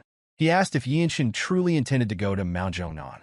Yeonshin, with a firm tone, expressed concern for his niece's well-being, prompting Ma Jin's expression to stiffen awkwardly. Ma Jin acknowledged the situation, explaining that they had only just received the news themselves. Mirio interjected, raising her eyes slightly as if troubled. She cautioned that Mount Zhongnan was now an incredibly dangerous place. The Tyrant Sword Sect, she explained, differed significantly from the Blood Flame Sect. While they couldn't simply be labeled as evil, their approach to martial arts was extreme, an unsettling blend of orthodox techniques and sinister practices. They were obsessed with strength, unable to recognize moderation. Her tone reflected a clear concern for Yeonshin, the youngest among them. Ma Jin agreed, emphasizing that no mission had been assigned. Completing the tasks they had already been given should be sufficient, he reasoned. Both Ma Jin and Mirio clearly opposed sending Yeonshin on such a perilous endeavor. Only Jung Yeonshin, seemingly oblivious to the tension, stepped forward to defend the youngest member of the Desolate Fortress. He argued that a squad leader should have the authority to judge a situation and assign a mission at their discretion. His words, though earnest, earned him a sharp glare from Mirio, who clearly disapproved of his interference. Ma Jin spoke candidly, voicing his reservations. He questioned how they could send Yeonshin when the likelihood of his return from Mount Zhongnan was uncertain. The gravity of the situation was apparent to everyone except Yeonshin, who seemed taken aback and could only manage a brief response of surprise. Ma Jin clarified further, explaining that anyone in Desolate Fortress who knew of Yeonshin's talents would share their concern. Jung Yeonshin explained that Yeonshin's talent made him a coveted figure in the martial world. Even the Manhwa Sect's Sword Saint had brazenly expressed interest in having Yeonshin as a guest. Mirio and Wonchong nodded in agreement, their expressions confirming their silent support of Ma Jin's sentiments. However, Yeonshin appeared to perceive a deeper, unspoken reason behind Ma Jin's reluctance. Addressing the squad leader with a calm yet piercing tone, Yeonshin asked how Ma Jin could fail to distinguish between public duties and private matters. His words struck a nerve, delivering a clear and undeniable point. Yeonshin then asserted that his achievements spoke for themselves and urged Ma Jin to record this request as an individual merit.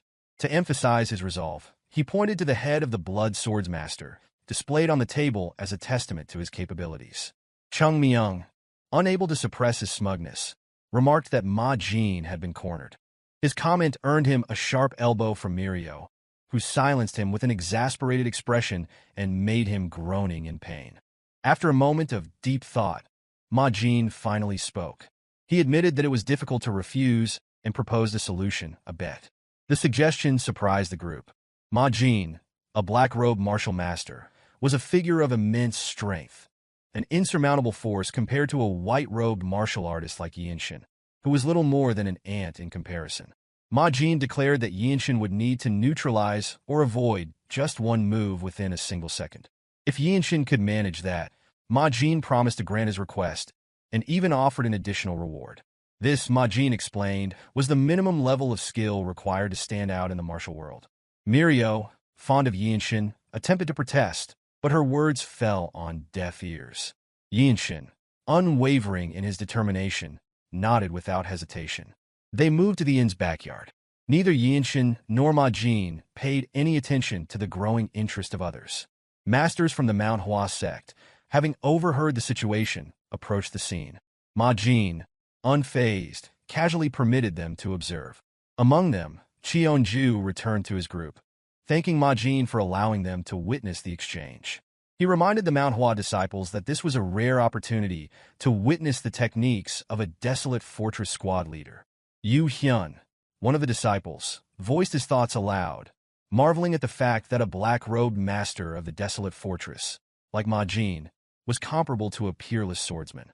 Cheonju remarked on the situation, acknowledging that especially in chaotic battles, there were those stronger than himself. Among them, Hellslayer stood out as a figure who completely dominated the battlefield. Known for eliminating countless hypocritical villains, including renowned sect leaders, his movements were not to be underestimated. Even a single strike from such a master carried the essence of instant death. Cheonju provided an extensive explanation of Ma Jin's background as a black-robed martial master and squad leader of the Desolate Fortress. He elaborated that unlike the martial artists of the Nine Sects, who pursued the ultimate form of swordsmanship, Ma Jin's techniques were honed entirely for practical combat. Yu Hyun, observing the unfolding scene, exclaimed that no matter how much one trained, it seemed impossible to withstand even a single move from such a master.